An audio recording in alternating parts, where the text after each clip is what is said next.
Episode 121। कहानी अब तक। हीर को अंश का ये डोमिनेटिंग बिहेवियर कभी कभी बहुत परेशान कर देता था, इसीलिए अब वह चाहकर भी उससे दूर नहीं हो सकती थी। अंश ने हीर के बालों को उसके चेहरे से हटाते हुए कहा, चलो तुम्हारी शर्म दूर करने के लिए कुछ करते हैं। उद्धरण चिन्ह। हीर ने सवालिया नजरों से अंश की तरफ देखा तो अंश ने कहा, चलो तुम मुझे आज किस करो। अंश की बात सुनकर हीर की आंखें एकदम बड़ी हो गई।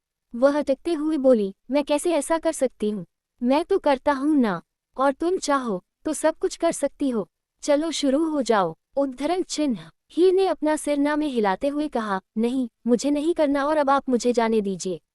अब आगे। हीर ने एक बार फिर से अंश के ऊपर से उठने की कोशिश की तो अंश ने हीर के बालों को पीछे से पकड़कर उसका चेहरा अपने करीब किया और कहा, अब दोबारा यहाँ से हिलने की कोशिश भी मत करना वरना। कहते हुए उसकी आंखों के भाव गहरे हो गए, जो हीर को डराने के लिए ही काफी होते थे। फिर उसने दोबारा दूर होने की कोशिश नहीं की।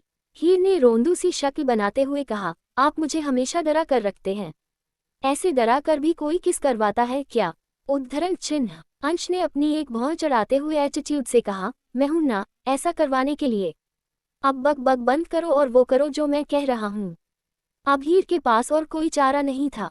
वो धीरे धीरे अंश के चेहरे की तरफ झुकने लगी, पर ऐसा करने से हीर की सांसें और भी ज्यादा गहरी होती जा रही थी और उसका गला भी सूखता जा रहा था घबराहट की वजह से। और वो जानती थी अंश उसे ऐसे तो बिल्कुल नहीं जाने देगा। उसने खुद अपनी आंखें कसकर बंद कर ली, क्योंकि उसे बहुत ही ज्यादा शर्म आ रही थी। उसने अंश के कंधों को जोर से पकड़ लिया। वहीं हीर को अपने इतने पास आते देखकर अंश ने भी अपनी आंखें बंद कर ली। वो अपने सख्त होंठों पर हीर के मखमली होंठ को महसूस करने का बेसब्री से वेट करने लगा। हीर अंश के होंठों के बहुत ही ज्यादा करीब आ गई थी, लेकिन तभी उसे कुछ याद आया और एक बार फिर से दूर होते हुए बोली, आप मुझे बाइट मत करना।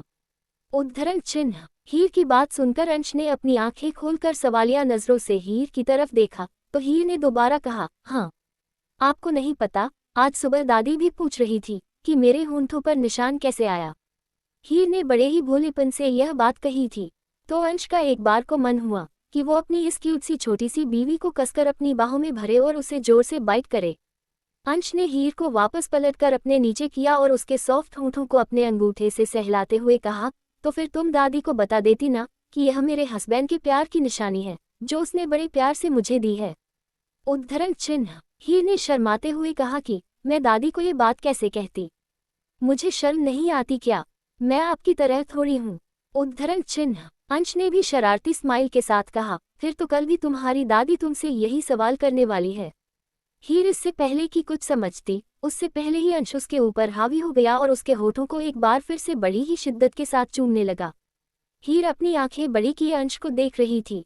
अंश ने अपने एक हाथ से हीर की आंखों को बंद किया, फिर उसके होठों से थोड़ा दूर होते हुए कहा, जस्ट फील इट। इसके बाद अंश दोबारा हीर को किस करने लगा, लेकिन कुछ देर में ही हीर की सांसें फूलने लगी, इसीलिए वो अंश को दूर करने की कोशिश करने लगी। पर उसकी कोशिश बेकार ही थी क्योंकि अंश अब पहले से भी कहीं ज्यादा एग्रेसिव हो रहा था। नाजुक सी हीर के लिए अंश का ऐसा एग्रेसिव बिहेवियर बर्दाश्त करना कभी कभी बहुत मुश्किल हो जाता था। हीर अंश को खुद को छोड़ देने के लिए कहना चाहती थी, पर उसकी बात उसके मुंह में ही रह गई। वहीं अंश बिना इस बात की परवाह किए हीर को बड़ी ही शिद्दत के साथ किस किए जा रहा था और उसकी किस हर बढ़ते पल के साथ और भी ज्यादा डीप होती जा रही थी। हीर को तो लग रहा था जैसे आज वो सांस न ले पाने के कारण मर ही जाएगी। कुछ देर बाद अंश हीर से दूर हुआ तो हीर, जिसकी सांस अब फूल रही थी, वो हैरानी और गुस्से से अंश को देखने लगी। अंश ने हीर के होठों पर एक लाइट किस करते हुए कहा, मैं तुम्हें इतनी बार किस कर चुका हूँ, अभी तक तुम्हें इसकी आदत क्यों नहीं हुई है? उद्धरण चिन्ह। कहते हुए अंश हीर की नेक की तरफ झुका और उसकी मखमली स्किन को अपने होठों से बहुत ही सेंशुअल तरीके से सहलाने लगा, जिस वजह से हीर की बॉडी के रोंगटे एकदम से खड़े हो गए और उसके मुंह से एक मदहोशी भरी आह निकली, जिसे सुनकर अंश के होठों पर स्माइल आ गई। उसने हीर के सिर के नीचे अपना हाथ लगाया और उसके बालों को पीछे से पकड़ते हुए उसके सिर को थोड़ा सा ऊपर उठाया।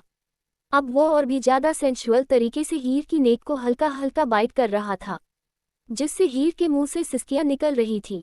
वहीं अंश भी हीर के जिस्म की मदहोश कर देने वाली महक में और भी ज्यादा मदहोश होता जा रहा था। हीर को भी अपना गला सूखता हुआ महसूस हुआ। वहीं अंश हीर के गले में हो रही हलचल को अच्छे से महसूस करते हुए स्माइल कर रहा था। हीर खुद को कंट्रोल करने की बहुत कोशिश कर रही थी, पर अंश की हरकतों के आगे उसकी यह कोशिश नाकाम साबित हो रही थी। जहां अंश हीर के सीने को किस कर रहा था, वहीं दूसरे हाथ से उसने हीर की कुर्ती के अंदर अपना हाथ डाला और उसकी नाजुक सी कमर को रब करने लगा। हीर की स्किन बहुत ही ज्यादा सॉफ्ट थी, जिसे बार बार छूने का मन करता था। उसकी स्किन को टच करने से ही अंश समझ गया था कि हीर बहुत ही ज्यादा नाजुक है, क्योंकि अंश की सिर्फ किस करने से ही हीर की स्किन पर रेड मार्क्स बन जाते थे। धीरे धीरे अंश का हाथ हीर की कमर से होते हुए ऊपर की तरफ बढ़ने लगा, जिसका एहसास होते ही हीर, जिसकी आंखें मदहोशी से बंद थी, झटके से खुल गई और उसने अंश के कंधों को कसकर पकड़ते हुए कहा, अंश प्लीज रुक जाए, मत कीजिए ऐसा। उद्धरण चिन्ह। अंश ने हीर को किस करते हुए ही कहा, जितना रुकना था मैं रुक गया हीर, अब और नहीं। उद्धरण चिन्ह। कहते हुए अंश की सांसें भी भारी हो रही थी। उसे अपनी बॉडी में एक गर्मी का एहसास हो रहा था और उसके दिल में हीर को पूरी तरह से पाने की बजाय बढ़ती ही जा रही थी। हीर ने एक बार फिर से कहा, अंश प्लीज रुक जाए, मैं अभी इसके लिए तैयार नहीं हूँ। पर आज भला अंश कहाँ रुकने वाला था। वो हीर की सॉफ्टनेस को महसूस कर और भी ज्यादा बहकने लगा था। वहीं हीर अंश की हरकत से जैसे सिहर सी गई थी। उसे अपनी पूरी बॉडी में एक कर जैसा महसूस हुआ। धीरे धीरे अंश को अपनी बॉडी में बदलाव महसूस होने लगा। वहीं हीर अपनी बॉडी में हो रहे बदलाव को महसूस तो कर रही थी, पर समझ नहीं पा रही थी। लेकिन अंश के लिए ये समझना मुश्किल नहीं था। हीर की बॉडी अब धीरे धीरे कांपने लगी थी, जिसकी कंपन महसूस कर अंश की एक्साइटमेंट और भी ज्यादा बढ़ गई। हीर का एक मन कर रहा था अंश को खुद से दूर करने का, लेकिन दूसरी तरफ उसके दिल में हो रही गुदगुदी अंश के करीब रहने के लिए मजबूर कर रही थी। वो समझ नहीं पा रही थी कि आखिर वो करे। वहीं अंश हीर से थोड़ा दूर हुआ और उसकी कुर्ती को उतार कर दूर फेंक दिया और वापस हीर को अपनी बाहों में भर लिया। हीर को इस वक्त बहुत ज्यादा शर्म महसूस हो रही थी। ऐसा नहीं था कि वो पहली बार अंश के सामने ऐसे आ रही थी। अंश अक्सर ही अपनी ऐसी मनमानी करता ही रहता था, लेकिन हीर की शर्म से हमेशा ही हालत खराब हो जाती थी और उसी शर्म से बचने के लिए वो अपनी आंखें बंद किए हुए अंश की हर हरकत को महसूस कर रही थी। अंश एक बार फिर हीर के चेहरे के करीब आया, पर इस बार वो हीर के सॉफ्ट होंठों को अपने अंगूठे से बहुत ही रफली रब करने लगा। हीर के होंठ एकदम फ्लफी और किसी कैंडी की तरह थे, एकदम सुर्ख, जिन्हें देखकर अंश का मन करता था कि वो उन्हें खा जाए। वो हीर के निचले होठों को अपने दांतों के नीचे दबाए हल्के हल्के से बाइट कर रहा था। कभी वो उन्हें खींचता तो कभी अपनी टंग से उन्हें सहलाता। हीर को अंश का ये स्वीट टॉर्चर धीरे धीरे हीर को अच्छा लगने लगा था। उसके हाथ जो अंश के कंधों पर थे, धीरे धीरे अंश की बैक पर आकर रुक गए और दूसरा हाथ अंश के बालों को सहलाने लगा। इस वक्त दोनों की ही सांसें बड़ी तेज थी और दोनों की ही बॉडी एकदम गर्म हो चुकी थी। हीर को पता ही नहीं चला कब अंश की नज़दीकी उसके दिल को भी सुकून पहुंचाने लगी थी। उस रूम में हीर की मदहोशी भरी सिसकियां गूंज रही थी, लेकिन अभी वह इन सब चीजों के लिए तैयार नहीं थी। उसने धीरे से अंश के कानों के करीब होते हुए कहा, अंश प्लीज रुक जाइए, मुझे कुछ वक्त दीजिए प्लीज। उद्धरण चिन्ह। अंश, जो हीर की बॉडी को किस कर रहा था, उसने चेहरा उठाकर हीर के चेहरे की तरफ देखा, जो पूरी तरह से लाल हो गया था। पर हीर के चेहरे पर एक घबराहट भी नजर आ रही थी। अंश ने एक गहरी सांस ली, अपना चेहरा कुछ देर के लिए झुका लिया और वापस हीर की तरफ देखते हुए कहा, तुम्हें और कितना वक्त लेना है हीर? क्योंकि मुझे लगता है कि मैंने तुम्हें पहले ही बहुत वक्त दे दिया है। उद्धरण चिन्ह। हीर ने रिक्वेस्ट करते हुए कहा, तो कुछ दिन और दे दीजिए, फिर मैं आपको नहीं रोकूंगी। उद्धरण चिन्ह। ऐसा नहीं था कि हीर के दिल में अंश के लिए फीलिंग नहीं जाग रही थी, बस हीर के अंदर की झिझक और घबराहट उसे अभी आगे बढ़ने से रोक रही थी। और जाहिर सी बात है, हीर के लिए अभी यह सब चीजें इतनी भी ज्यादा नॉर्मल नहीं थी कि वो इतनी जल्दी इन चीजों में कंफर्टेबल हो जाए। अंश ने कुछ पल तक हीर के चेहरे की तरफ देखा। उसे हीर की आंखों में एक रिक्वेस्ट नजर आ रही थी। अंश ने कुछ देर चुप रहने के बाद कहा, ठीक है, 3 दिन। मैं तुम्हें सिर्फ 3 दिन दे रहा हूँ। इन 3 दिनों में खुद को इन सब चीजों के लिए तैयार कर लो, वरना आगे मैं तुम्हारी रोकने से भी नहीं रुकूंगा। उद्धरण चिन्ह। ये कहकर अंश उसके ऊपर से उठ गया, क्योंकि इस वक्त उसकी बॉडी पूरी तरह से गर्म हो चुकी थी और वो जानता था कि वो कुछ देर और हीर के पास रहा तो शायद ही खुद को रोक पाए। अंश वॉशरूम की तरफ बढ़ गया। वहीं हीर ब्लैंकेट को कसकर पकड़े हुए अंश को जाते हुए देख रही थी।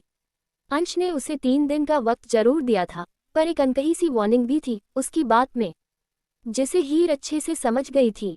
और वो अब ये भी जान गई थी कि अब वो अंश को आगे नहीं रोक पाएगी। यही सब सोचते सोचते हीर की आंख लग गई। वहीं अंश कुछ देर बाद जब वापस रूम में आया तो उसने देखा कि हीर अब तक सो चुकी थी। उसने अभी तक अपने कपड़े नहीं पहने थे। अंश ने अपने कदम हीर की तरफ बढ़ा दिए और कुछ वक्त तक उसके पास खड़े होकर को हीर के मासूमियत से भरे उस खूबसूरत चेहरे को ही देखता रहा। उसने झुककर हीर के फहद को चूम लिया और हल्के से उसके बालों को सहलाया। अंश वहां से जाने ही वाला था, तभी उसने नोटिस किया कि हीर ने अभी तक अपने कपड़े नहीं पहने हैं। तो उसने कबर्ड से हीर के लिए एक टी शर्ट निकाला और नींद में ही हीर को वह टी शर्ट पहना दी। हीर तो अंश के स्वीट टॉर्चर से ही बहुत थक गई थी, इसीलिए अंश की टी शर्ट पहनाने पर भी जगी नहीं और ऐसे ही सोती रही। अंश ने आराम से उसे वापस बेड पर सुलाया और ब्लैंकेट से अच्छे से कवर किया। वो अभी हीर के पास और नहीं रुक सकता था, क्योंकि वही जानता था कि अभी उसने खुद को कैसे काबू किया है। और वैसे भी अब उसने हीर को 3 दिन का अल्टीमेटम जो दे दिया था, उसके बाद तो हीर उसे कितना भी रोकने की कोशिश करेगी, अंश नहीं रुकेगा। ये सोचकर अंश बालकनी के रास्ते से ही बाहर चला गया। एपिसोड 122। कहानी अब तक। अंश ने झुककर हीर के फहद को चूम लिया और हल्के से उसके बालों को सहलाया। अंश वहां से जाने ही वाला था, तभी उसने नोटिस किया कि हीर ने अभी तक अपने कपड़े नहीं पहने हैं। तो उसने कबर्ड से हीर के लिए एक टी शर्ट निकाला और नींद में ही हीर को वह टी शर्ट पहना दी। हीर तो अंश के स्वीट टॉर्चर से ही बहुत थक गई थी, इसीलिए अंश की टी शर्ट पहनाने पर भी जगी नहीं और ऐसे ही सोती रही। अंश ने आराम से उसे वापस बेड पर सुलाया और ब्लैंकेट से अच्छे से कवर किया। वो अभी हीर के पास और नहीं रुक सकता था, क्योंकि वही जानता था कि अभी उसने खुद को कैसे काबू किया है।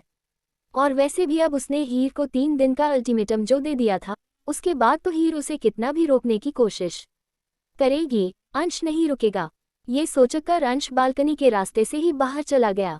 अब आगे खुराना मेंशन। सुबह का वक्त। सभी लोग डाइनिंग हॉल में बैठे हुए इस वक्त अपना अपना ब्रेकफास्ट कर रहे थे। राजवीर जी ने जब अंश को वहां नहीं देखा तो स्वर्णा जी से पूछा, स्वर्णा, ये अंश कहाँ गया है? अभी तक लौटा नहीं। उद्धरण चिन्ह। स्वर्णा ने मन ही मन कहा, कहीं ऐसा तो नहीं कि अंश फिर से रात को हीर के पास गया हो। उद्धरण चिन्ह। ये सोचते ही स्वर्णा जी के फेस पर स्माइल आ गई। राजवीर जी ने जब स्वर्णा जी को खुद में ही मुस्कुराते हुए देखा तो दोबारा पूछा, स्वर्णा, मैं कुछ पूछ रहा हूँ और तुम हो कि जवाब देने की बजाय मुस्कुराए जा रही हो। उद्धरण चिन्ह। तभी स्वर्णा जी ने हड़बड़ाते हुए कहा, नहीं, कुछ भी तो नहीं राजवीर जी। वो तो अंश। अभी स्वर्णा जी राजवीर जी से कुछ कहने ही वाली थी, तभी उनकी नज़र सीढ़ियों से नीचे आ रहे अंश पर गई। अंश को देखकर स्वर्णा जी ने एक चैन की सांस ली कि अब उन्हें राजवीर जी से झूठ नहीं बोलना पड़ेगा। अंश आकर चेयर पर बैठते हुए बोला, गुड मॉर्निंग एवरीवन। उद्धरण चिन्ह। तभी राजवीर जी ने कहा, अंश, कल रात को तुम कहाँ थे? उद्धरण चिन्ह। अंश ने अपने डैड की तरफ देखा, पर इससे पहले कि वो अपने डैड को कोई जवाब देता, स्वर्णा जी ने उसकी जगह जवाब देते हुए कहा, अरे, आप ये कैसी बातें पूछ रहे हैं राजवीर जी? आपने देखा नहीं, अंश अपने रूम से ही तो आया है। मतलब रात भर वो घर पर ही तो था। राजवीर जी ने स्वर्णा जी की तरफ देखा और स्माइल करते हुए बोले, स्वर्णा जी, क्या मैं अपने बेटे से कुछ बात कर सकता हूँ? अगर आप बीच में इस तरह से न कूदे तो। उद्धरण चिन्ह। तो स्वर्णा जी ने स्माइल के साथ हाँ में सिर हिलाया और चुपचाप अपना नाश्ता करने लगी। फिर राजवीर जी ने अंश की तरफ देखा और दोबारा पूछा, हाँ, तो अंश, कल कहाँ थे तुम? उद्धरण चिन्ह। अंश ने अपना ब्रेकफास्ट करते हुए कहा, वो कुछ जरूरी काम आ गया था, इसीलिए मैं रात को लेट घर आया था। तो राजवीर जी ने कहा, अब तुम्हारी शादी हो चुकी है, ये देर सबेर घर आने की आदत को बदलो और तुम्हारी बीवी भी है। उद्धरण चिन्ह। अंश ने मन ही मन कहा, तो बीवी के पास ही तो था, पर इनको तो अपनी ही सीआईडी करनी है। उद्धरण चिन्ह। फिर उसने राजवीर जी से कहा, डैड, मैं कोई छोटा बच्चा नहीं हूँ जो आप मुझसे इस तरह से सवाल जवाब कर रहे हैं। उद्धरण चिन्ह। तो राजवीर जी ने कहा, तुम मेरे लिए छोटे बच्चे ही हो अंश, तुम आज भी एक नंबर के जिद्दी हो, जैसे बचपन में हुआ करते थे। उद्धरण चिन्ह। अब राजवीर जी लगातार अंश को सुनाए ही जा रहे थे, वही अंश चुपचाप अपना ब्रेकफास्ट कर रहा था। वो ऐसे बिहेव कर रहा था जैसे उसे राजवीर जी की बात से कोई फर्क ना पड़ रहा हो। वही शिवांश और शिवी दोनों ही वहीं बैठे हुए मुस्कुरा रहे थे, क्योंकि शिवांश और शिवी को भी पता था कि अंश रात को कहाँ था। फिर कुछ देर बाद अंश अपने चेयर से खड़ा हुआ, अपनी माँ से कहा, ठीक है मॉम, मैं जा रहा हूँ आपकी बहू को वापस लाने। उद्धरण चिन्ह। ये कहकर अंश वहां से जाने लगा तो स्वर्णा जी जल्दी से चेयर से खड़े होते हुए उसके पास आए और बोली, रुको अंश, तुम अभी से हीर को क्यों लेकर आ रहे हो? अभी तो सिर्फ 2 दिन ही हुए हैं ना। हीर को और रहने दो वहां पर। उद्धरण चिन्ह। अंश ने तिरछी नजरों से अपने डैड की तरफ देखा और फिर कहा, मेरे ख्याल से मुझे हीर को वापस यहाँ ले आना चाहिए, ताकि डैड की शिकायत भी दूर हो जाए। राजवीर जी ने कंफ्यूजन से अंश को जाते हुए देखा। वहीं ये बात सुनकर स्वर्णा जी के फेस पर छोटी सी स्माइल आ गई। राजवीर जी ने पूछा, ये क्या कह कर गया? मुझे कुछ समझ नहीं आया।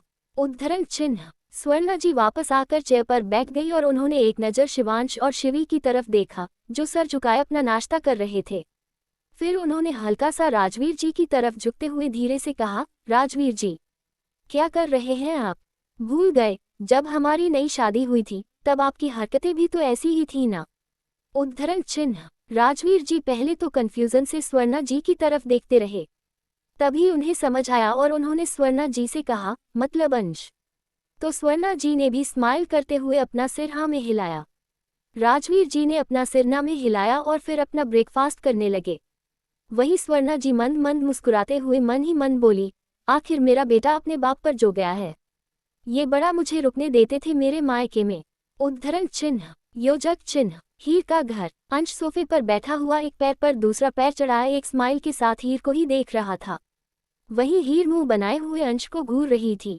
तभी दादी की आवाज उन दोनों के कानों में आई, अरे बेटा, ये तो यहाँ 10-15 दिन रुकने के लिए आई थी और तुम तो 2 दिन में ही इसे लेने आ गए। अभी कुछ और रुकने दो ना हीर बिटिया को।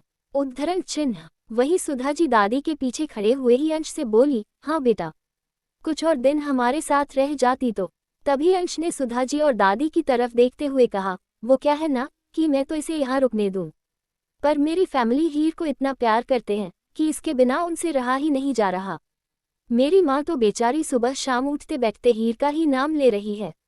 और शिवी और सिम्मी, जो हीर की पक्की वाली दोस्त बन गई है, वो दोनों भी बहुत ही उदास रहने लगी हैं और मुझसे कई बार पूछ चुकी हैं कि मैं हीर को कब वापस लेकर आ रहा हूँ। अंश ने यह बात जिस तरह से कही थी, हीर को तो अपनी आंखों पर भरोसा ही नहीं हो रहा था कि उसके सामने बैठा हुआ ये इंसान उसका सच में हस्बैंड ही है या फिर उसका कोई हमशक्ल है। अंश की बात सुनकर दादी ने खुश होकर हीर की बलाएं लेते हुए कहा, हमारी हीर है ही ऐसी, जहाँ जाती है सबका दिल जीत लेती है। कोई बात नहीं बेटा, तुम हीर को ले जाओ। हम तो इस बात में ही खुश हैं कि इसके ससुराल वाले इससे इतना प्यार करते हैं कि इसके बिना रह ही नहीं पाते। उद्धरण चिन्ह। वही सुधा जी को तो अंश की बात सुनकर हंसी ही आ रही थी। वो अंश की बात के पीछे के मोटिव को समझ गई थी और मन ही मन बोली, अरे माँ जी, यह बात फैमिली की नहीं, हमारे दामाद जी की है। मुझे लगता है ये ही नहीं रह पा रहे हमारी हीर के बिना। उद्धरण चिन्ह। वही हीर ने दादी की बात सुनी तो उसने हैरानी से कहा, दादी, अगर मैं यहाँ से चली जाऊंगी तो क्या आपको मेरी याद नहीं आएगी? अरे झूठ मूठ ही सही, मुझे रुकने को तो कहिए। उद्धरण चिन्ह। हीर जिस तरह के एक्सप्रेशन बनाकर ये बात कह रही थी, उसके एक्सप्रेशन को देखकर तो अंश को मन ही मन उस पर हंसी भी आ रही थी। वही दादी ने कहा, अरे हीर बेटा, अब वही तुम्हारा घर है और वैसे भी हम कौन सा तुमसे दूर रहते हैं। जब तुम्हारा मन होगा हमसे मिलने आ जाना, लेकिन पहले अपने ससुराल वालों के बारे में सोच। इतना प्यार करने वाला ससुराल हर किसी को नहीं मिलता है। जा बेटा, अब उनको अपनी याद में और दुखी मत कर। उद्धरण चिन्ह। दादी की बात सुनकर हीर के फेस पर एकदम से गुस्सा आ गया। उसने पहले अंश की तरफ देखा और फिर दादी की तरफ, फिर बेचारगी भरी नजरों से सुधा जी की तरफ देखा, जैसे उन्हें इशारों में ही कह रही हो कि वो उसे यहाँ रोक ले। तभी सुधा जी ने जल्दी से कहा, हाँ दामाद जी, बस मैं अभी हीर की तैयारी करवाती हूँ, आप थोड़ा सा इंतजार करिए। उद्धरण चिन्ह। कहकर उन्होंने हीर से कहा, हीर चलो तुम मेरे साथ। उद्धरण चिन्ह। कहकर सुधा जी ने हीर का हाथ पकड़ा और उसे अपने साथ सीढ़ियों की तरफ ले गई। हीर ने एक बार पलटकर अंश की तरफ देखा तो अंश ने हीर को देख अपनी एक आई विंक की तो हीर ने सकपका कर जल्दी से अपनी नजरें फेर ली। हीर को इस तरह से हड़बड़ाते देख अंश के होंठों पर एक शरारती स्माइल आ गई। वो फिर से अपने फोन में अपनी ईमेल चेक करने लगा।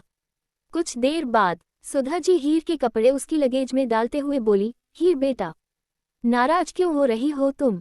अपने ससुराल ही तो जा रही हो ना। उद्धरण चिन्ह। हीर, जो मुंह फुलाकर बेड पर बैठी हुई थी, वो उठकर अपनी माँ के पास गई और उनका हाथ पकड़ते हुए कहा, माँ, क्या हो गया है आपको? आप तो मुझे ऐसे यहाँ से भेज रही हैं जैसे मैंने 2 दिनों में बड़ा परेशान कर दिया है आपको। हीर की बात सुनकर सुधा जी को हंसी आ गई। उन्होंने अपने हाथ में पकड़े हुए कपड़ों को बेड पर रखा और हीर के छोटे से चेहरे को अपनी हथेली में भरकर कहा, नहीं बच्चा, भला तुम मुझे कभी परेशान कर सकती हो, और वैसे भी तुम्हें क्या लगता है कि तुम्हारा हस्बैंड तुम्हें लिए बिना यहाँ से जाएगा? उद्धरण चिन्ह। तो हीर ने तुरंत कहा, पर आप भी तो मना कर सकती थी ना कि आप मुझे कुछ दिन और यहाँ रोकेगी, पर आपने तो ऐसा कुछ भी नहीं कहा। उद्धरण चिन्ह। कहकर हीर ने मुंह फुलाकर अपना चेहरा दूसरी तरफ कर लिया और अपने हाथ बांधकर खड़ी हो गई। सुधा जी ने अपना सिरनामे हिलाया और फिर हीर को पकड़कर उसे बेड पर बैठाते हुए कहा, तुम्हें पता है हीर, पहले जब अंश से तुम्हारी शादी की बात हुई थी तब मैं तुम्हारे लिए बहुत डरती थी। पता नहीं उस जैसा इंसान तुम्हारे साथ कैसा बिहेव करे, तुम उसके साथ सेफ होगी कि नहीं, लेकिन शादी के कुछ दिन बाद मेरा ये डर भी अब दूर हो गया है। उद्धरण चिन्ह। फिर कुछ देर चुप रहने के बाद बोली, माना कि वो थोड़ा सा अलग किस्म का है, लेकिन मुझे लगता है कि वो तुम्हें बहुत प्यार करता है, इसीलिए तो तुम्हारे बिना बिल्कुल नहीं रह पाया। और मुझे सब पता है कि पिछले 2 रातों से वो लगातार तुम्हारे रूम में आ रहा है। उद्धरण। अपनी माँ की ये बात सुनकर हीर का चेहरा शर्म से लाल हो गया। उसने अपना चेहरा नीचे झुकाते हुए कहा, माँ, आपको सब पता था? तो सुधा जी ने स्माइल करते हुए हीर की चिन पकड़कर ऊपर करते हुए कहा, तुम जानती हो ना कि मैं तुम्हारी माँ ही नहीं, सबसे पहली दोस्त भी हूँ, जिससे तुम अपनी सारी बातें चाहे अच्छी हो या बुरी तुम मुझसे शेयर कर लेती हो, है ना? हीर ने अपना सिर धीरे से हाँ में हिलाया। तो फिर सुधा जी ने कहा, तो हीर, मैं ये भी जानती हूँ कि सिर्फ अंश ही नहीं बल्कि तुम भी नहीं रह पाती हो उसके बिना। उद्धरण चिन्ह। हीर ने हैरानी से पूछा, माँ, आप ये कैसे कह रही हो? उद्धरण चिन्ह। तो सुधा जी ने कहा, तुम्हारी माँ हूँ, तुम्हारे चेहरे से ही पहचान जाती हूँ कि तुम्हारे मन में क्या चल रहा है। तुम ये 2 दिन हमारे साथ थी, लेकिन तुम्हारा ध्यान सिर्फ अंश की तरफ ही था। फिर सुधा जी ने हीर के हाथ को पकड़ा और अपना दूसरा हाथ उस पर रखते हुए कहा, हीर, मेरी एक बात अच्छे से समझ लो, तुम्हारा प्यार ही है जो अंश को बदल सकता है। तुम्हें पता है, एक पत्नी के प्यार में बहुत ताकत होती है और वो प्यार से ही अपने पति का दिल जीत सकती है। तो हीर, अपनी तरफ से कोशिश करो और अपने अंदर पनप रहे इन एहसासों को पहचानो। उद्धरण चिन्ह। फिर कुछ सोचकर सुधा जी ने हीर के चेहरे को गौर से देखते हुए पूछा, वैसे एक बात बताओ हीर, तुम और अंश दोनों। इतना कहकर वो रुक गईं। उन्हें भी समझ नहीं आ रहा था कि वो ये सवाल हीर से कैसे पूछे, लेकिन एक माँ होने के नाते उन्हें अपनी बेटी की फिक्र भी थी और वो ये भी जानती थी कि हीर की शादी बहुत ही कम उम्र में हो गई थी, इसीलिए हीर इन सब बातों को अच्छे से नहीं समझ पाती थी। एपिसोड 123। कहानी अब तक। सुधा जी ने हीर के हाथ को पकड़ा और अपना दूसरा हाथ उस पर रखते हुए कहा, हीर, मेरी एक बात अच्छे से समझ लो, तुम्हारा प्यार ही है जो अंश को बदल सकता है। तुम्हें पता है, एक पत्नी के प्यार में बहुत ताकत होती है और वो प्यार से ही अपने पति का दिल जीत सकती है। तो हीर, अपनी तरफ से कोशिश करो और अपने अंदर पनप रहे इन एहसासों को पहचानो। उद्धरण चिन्ह। फिर कुछ सोचकर सुधा जी ने हीर के चेहरे को गौर से देखते हुए पूछा, वैसे एक बात बताओ हीर, तुम और अंश दोनों। इतना कहकर वो रुक गईं। उन्हें भी समझ नहीं आ रहा था कि वो ये सवाल हीर से कैसे पूछे, लेकिन एक माँ होने के नाते उन्हें अपनी बेटी की फिक्र भी थी और वो ये भी जानती थी कि हीर की शादी बहुत ही कम उम्र में हो गई थी, इसीलिए हीर इन सब बातों को अच्छे से नहीं समझ पाती थी। अब आगे, हीर ने जब अपनी माँ की तरफ देखा तो सुधा जी ने दोबारा हीर से पूछा, हीर, तुम और अंश दोनों ही पति पत्नी की तरह ही रहते हो ना? मेरा मतलब किसी तरह की दूरी। कहते कहते सुधा जी फिर से रुक गई, पर हीर अपनी माँ की अधूरी बात से समझ गई कि उसकी माँ उससे क्या सवाल पूछना चाहती है, इसलिए वो अपनी माँ के गले लग गई और उसके कंधे पर सर रखते हुए बोली, माँ, वो मैं अभी इन सब के लिए तैयार नहीं थी। तो अंश ने। कहते कहते हीर चुप हो गई, पर सुधा जी सब समझ गई थी। उन्होंने प्यार से हीर के सिर पर हाथ फेरते हुए कहा, इसका मतलब अभी तक तुमने उसको उसके पति होने का हक नहीं दिया है ना? हीर ने ऐसे ही सुधा जी के कंधे पर सर रखे हुए ही कहा, वो मुझे बहुत डर लगता है इसीलिए। उद्धरण चिन्ह। सुधा जी जानती थी कि इसमें हीर की कोई गलती नहीं है, क्योंकि वो जानती थी कि हीर की एज अभी इतनी नहीं थी कि वो शादी जैसे इतने सीरियस रिलेशनशिप को अच्छे से समझ पाती। उन्होंने मुस्कुराते हुए हीर को खुद से दूर किया। सुधा जी ने प्यार से हीर के गाल पर हाथ रखते हुए कहा, मैं मानती हूँ कि अंश बहुत ही ज्यादा गुस्सैल और सख्त मिजाज है, लेकिन ये भी उसकी कहीं ना कहीं अच्छाई है कि उसने तुम्हारी इच्छा का मान रखा। तो अब तुम्हारा भी फर्ज बनता है ना कि तुम भी उसे उसके पति होने का है हक दो। हीर ने सुधा जी की बात पर कुछ भी नहीं कहा, तो सुधा जी ने भी अब हीर से ज्यादा कुछ नहीं पूछा और खड़े होते हुए कहा, अब चलो नीचे, अंश तुम्हारा वेट कर रहा होगा, इसीलिए जल्दी से पैकिंग कर लेते हैं। उद्धरण चिन्ह। थोड़ी देर बाद सुधा जी और हीर दोनों ही वापस नीचे आ गई। अंश अभी भी आराम से बैठा हुआ अपना फोन देख रहा था। जब उसने हीर को सुधा जी के साथ नीचे आते हुए देखा तो सोफे से खड़े होते हुए कहा, मेरे ख्याल से हमें चलना चाहिए, काफी देर हो गई है, मुझे जरूरी मीटिंग के लिए भी जाना है। उद्धरण चिन्ह। मीटिंग का तो एक बहाना था, दरअसल अंश जल्द से जल्द हीर को अपने साथ ले जाना चाहता था। दादी ने सुधा जी से कहा, सुधा, जाकर पूजा की थाली लेकर आओ। हीर पहली बार हमारे घर रहने आए हैं, तो दामाद और बेटी को ऐसे थोड़ी विदा करें। सुधा जी ने अपना सिर हाँ में हिलाया और मंदिर की तरफ बढ़ गई। वहीं हीर अपना सिर झुकाए हुए फर्श को देख रही थी। जब से सुधा जी ने उसे अंश को उसका हक देने की बात कही थी, तब से हीर को अंश के सामने कुछ ज्यादा ही शर्मा रही थी। अंश को हीर इस वक्त इतनी ज्यादा प्यारी लग रही थी कि अगर यहाँ पर हीर की फैमिली नहीं होती तो वो अभी के अभी हीर को कसकर अपनी बाहों में भर लेता और उसे ढेर सारा प्यार करता। कुछ ही देर में वह लोग वहां से विदा लेकर खुराना मेंशन के लिए निकल गए। रास्ते में अंश की गाड़ी एक ट्रैफिक सिग्नल पर रुकी। ट्रैफिक जाम था, इसलिए अंश को भी अपनी गाड़ी वहीं रोकनी पड़ी। उनको करीब 10 मिनट का वक्त हो चुका था। वहीं हीर विंडो से बाहर की तरफ देख रही थी, तभी एक जगह उसकी नजरें जाकर टिक गई, क्योंकि कुछ ही दूरी पर बर्फ की गोले वाला खड़ा था और हीर को काला खट्टा गोला खाना बहुत पसंद था। उसका बड़ा मन हो रहा था कि वो अभी गाड़ी से बाहर निकलकर उसे गोले वाले के पास जाए। उसने अंश की तरफ देखा, जो अपने फोन में ही बिजी था। उसने मन ही मन कहा, क्या करूं, इन्हें कहूं क्या। उद्धरण चिन्ह। फिर कुछ सोचकर मन ही मन कहा, नहीं हीर, रहने दे, ये मना कर देंगे। उद्धरण चिन्ह। लेकिन हीर को गोला खाने का बहुत मन हो रहा था, इसलिए उसने हिम्मत करके फिर से अंश की तरफ देखा और चुपचाप उसकी शर्ट की बाजू को पिंच करके खींचने लगी। अंश बिजी था। उसने नजरें उठाकर हीर की तरफ देखा, जैसे पूछ रहा हो कि क्या हुआ। हीर ने उसे अपनी उंगली से बाहर की तरफ इशारा किया। अंश ने उसके किए इशारे की तरफ देखा। थोड़ी ही दूरी पर फुटपाथ पर एक गोले वाला खड़ा था। उसे देखकर अंश ने कहा, तुम क्या वो अनहाइजीनिक चीज खाना चाहती हो? तुम्हारा दिमाग खराब है, बीमार पड़ जाओगी। अगर तुम्हें ऐसी चीज खानी है तो मैं तुम्हें धन की जगह ले जाऊंगा। हीर ने बहुत ही क्यूट सा फेस बनाते हुए कहा, पर मुझे वही खाना है और अभी खाना है, प्लीज दिला दो ना। उद्धरण चिन्ह। हीर किसी बच्चे की तरह अंश से रिक्वेस्ट कर रही थी और उसने उसे एक बार फिर मना करते हुए कहा, नहीं, तुम ये स्ट्रीट फूड बिल्कुल नहीं खाओगी। तुम्हें अगर खाना है तो मैं तुम्हें किसी अच्छे रेस्टोरेंट में पे जाकर खिला दूंगा। उद्धरण चिन्ह। हीर ने एक बार फिर से बच्चों की तरह जिद करते हुए कहा, नहीं अंश, मुझे वही वाला खाना है, प्लीज मुझे वो खिला दो ना। उद्धरण चिन्ह। कहते हुए हीर अंश की बांह को दोनों हाथों में पकड़कर खींच रही थी। अंश को हीर की ऐसी हरकतें देखकर हैरानी भी हो रही थी। अब जाकर तो उसे लग रहा था कि उसने किसी बच्ची से ही शादी की है। आखिरकार अंश ने कहा, ठीक है, एक बार ट्रैफिक खुल जाए उसके बाद तुम्हें वहां ले जाऊंगा।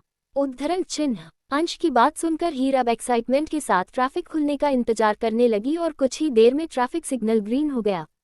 अंश ने अपनी गाड़ी आगे बढ़ा दी। हीर ने जब देखा कि अंश अपनी गाड़ी आगे बढ़ा ले गया था तो उसने एक बार फिर से अंश की बांह को पकड़कर खींचते हुए कहा, आपने तो कहा था ना कि आप मुझे काला खट्टा वाला गोला खिलाएंगे, फिर आपने गाड़ी क्यों नहीं रोकी? उद्धरण चिन्ह। दरअसल काला खट्टा वाला गोला हीर की कमजोरी थी। वो अपने पापा से भी अक्सर ऐसे ही जिद करती थी और आज वो वही जिद अंश से कर रही थी। अंश को हीर की ऐसी जिद देखकर हैरानी भी हो रही थी, क्योंकि आज तक कभी हीर ने उससे ऐसी जिद नहीं की थी। पर उसने हीर को थोड़ा डांटते हुए कहा, हीर, चुपचाप बैठो, मैं नहीं चाहता ये बाहर की चीजें खाकर तुम बीमार हो जाओ। उद्धरण चिन्ह। हीर रोंदू सी शक्ल बनाते हुए बोली, तो पहले तो कभी बीमार नहीं हुई, अब कैसे होऊंगी? मैं पहले भी बहुत खाती थी, प्लीज मुझे वही खाना है, अगर मुझे वो नहीं खिलाओगे तो मैं खाना भी नहीं खाऊंगी। उद्धरण चिन्ह। अंश ने एक गहरी सांस ली। वो समझ गया कि अब ये बगल में बैठी हुई उसकी बीवी जो अभी तक बच्ची बनी हुई थी, वो ऐसे नहीं मानेगी। उसने अपनी गाड़ी को यू टर्न लिया और कुछ ही देर में उसकी गाड़ी उस गोले वाले के सामने ही खड़ी थी।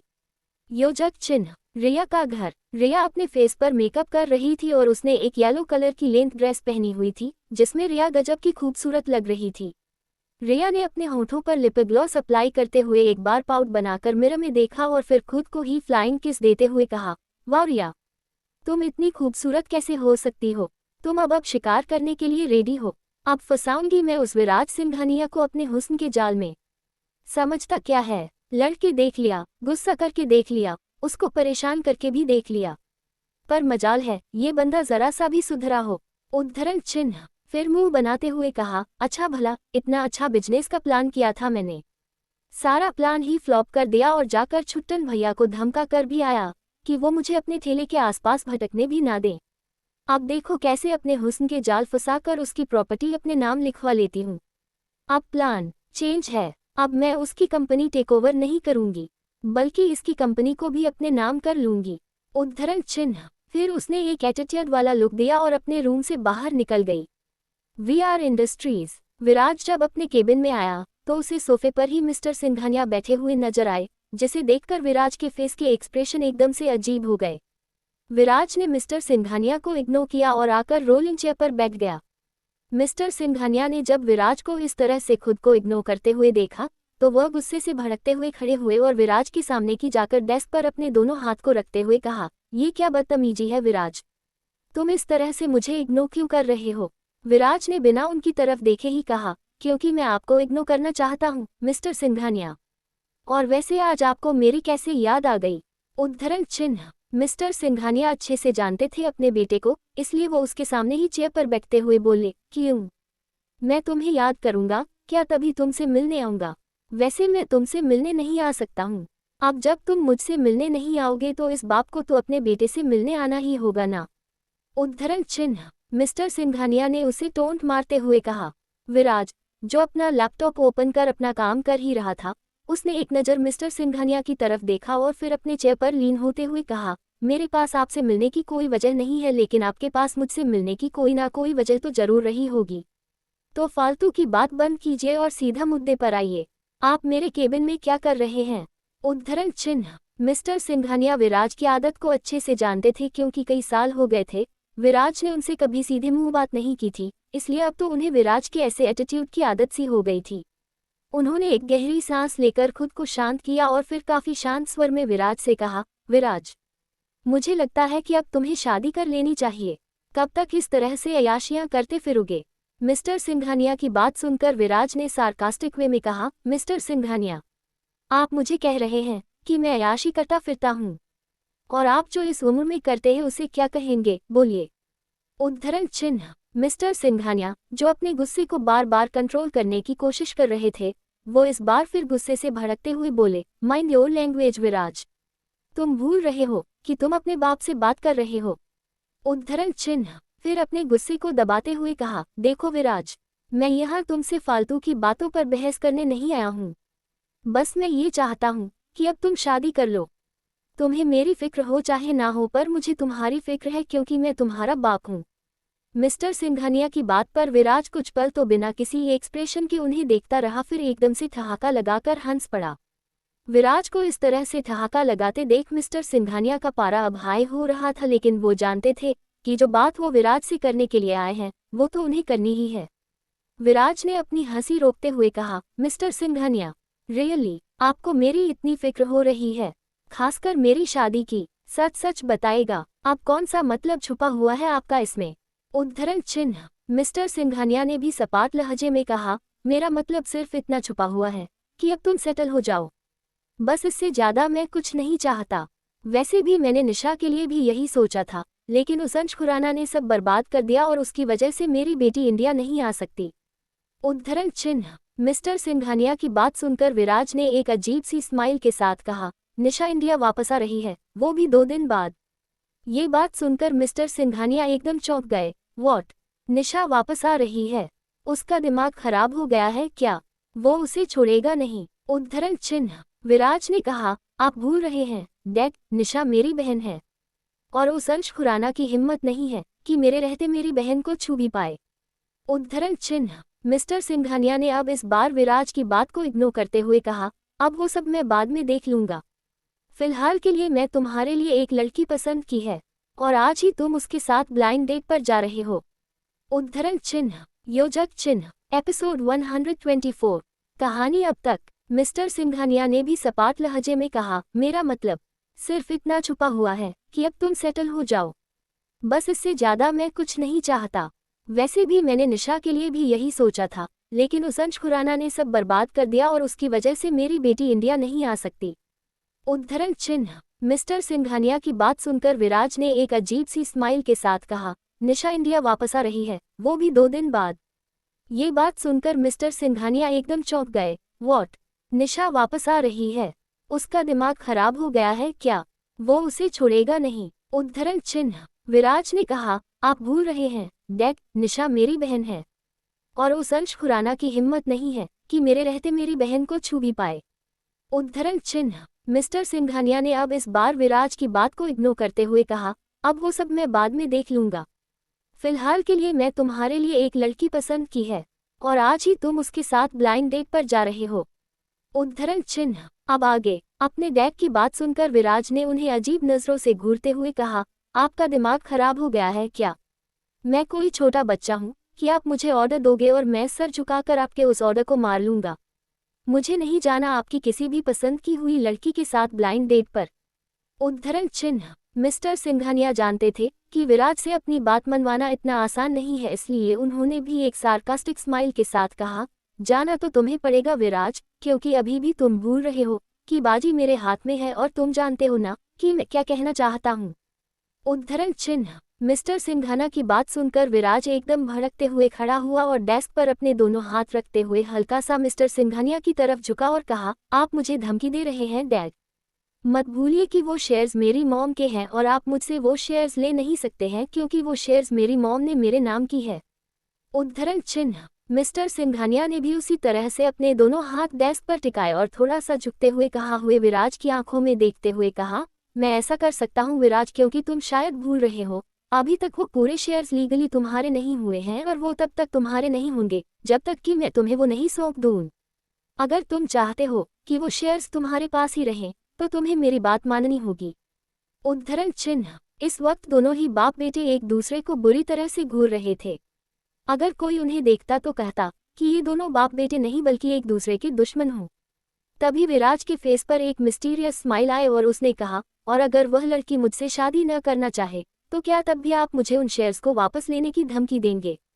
मिस्टर सिंघानिया को इस बात का पूरा कॉन्फिडेंस था कि कोई भी लड़की उनके बेटे को मना कर ही नहीं सकती है, इसलिए उन्होंने भी सीधा खड़े होते हुए फुल कॉन्फिडेंस के साथ कहा, वो तुम्हें कभी मना नहीं करेगी क्योंकि मैं जानता हूँ कि वो तुम्हें पसंद करती है। तो अब 2 घंटे बाद तुम्हारी उसके साथ होटल हयात में एक ब्लाइंड डेट है, तो वक्त पर पहुंच जाना। बाकी सारी डिटेल मैं तुम्हें सेंड कर दूंगा। इतना कहकर मिस्टर सिंघानिया ने अपना कोट ठीक किया और केबिन से बाहर निकल गए। विराज अभी भी इसी तरह से खड़े हुए उन्हें जाते हुए देख रहा था।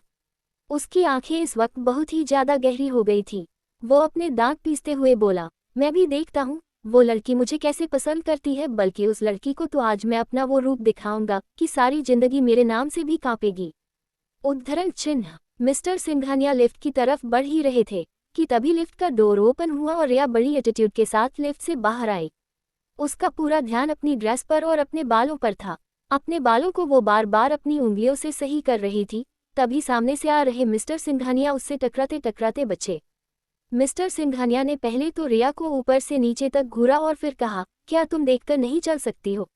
2 टके की लड़कियां पता नहीं इतनी बड़ी ऑफिस में काम करके खुद को क्या समझने लगती हैं, अपनी औकात ही भूल जाती हैं। उद्धरण चिन्ह। कहकर मिस्टर सिंघानिया जैसे ही वहां से जाने लगे, रिया, जो मिस्टर सिंघानिया के मुंह से ऐसी बात सुनकर एकदम से गुस्से से लाल पीली हो गई।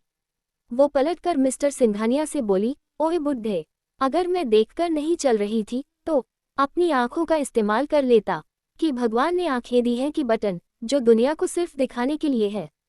उद्धरण चिन्ह। रिया की इस तरह की बात सुनकर मिस्टर सिंघानिया के कदम जो लिफ्ट की तरह बढ़ रहे थे वो रुक गए। उन्होंने पलटकर रिया को बुरी तरह से घूरते हुए कहा, ए लड़की, तुम्हें बात करने की तमीज नहीं है क्या? क्या तुम्हें दिखता नहीं मैं तुमसे उम्र में कितना बड़ा हूँ और मैं चाहूँ तो तुम्हें इस बिल्डिंग से बाहर फिंकवा सकता हूँ। उद्धरण चिन्ह। रिया भी आकर मिस्टर सिंघानिया के सामने खड़ी हो गई और अपने हाथ बांधते हुए बोली, देखो अंकल, अगर मुझे रिस्पेक्ट दोगे तो मैं तो आपको 10 गुना ज़्यादा एक्सपेक्ट दूंगी, लेकिन अगर आपने मेरी डिरिस्पेक्ट किया ना तो मैं तुम्हारी रिस्पेक्ट की ऐसी की तैसी भी कर दूंगी। समझे? यहाँ हम काम करते हैं, मेहनत करते हैं, तुम जैसे लोगों की बकवास सुनने के लिए नहीं आते हैं। अब निकलो यहाँ से, मुझे बहुत काम है, कहकर रिया ने एक एटीट्यूड वाला लुक उसे दिया और वहां से आगे बढ़ गई। मिस्टर सिंघानिया ने उसे जाते हुए देखा और गुस्से से मुट्ठियां बांधते हुए कहा, इस लड़की को तो मैं देख लूंगा, समझती क्या है खुद को। ये कह मिस्टर सिंघानिया लिफ्ट के अंदर घुस गए।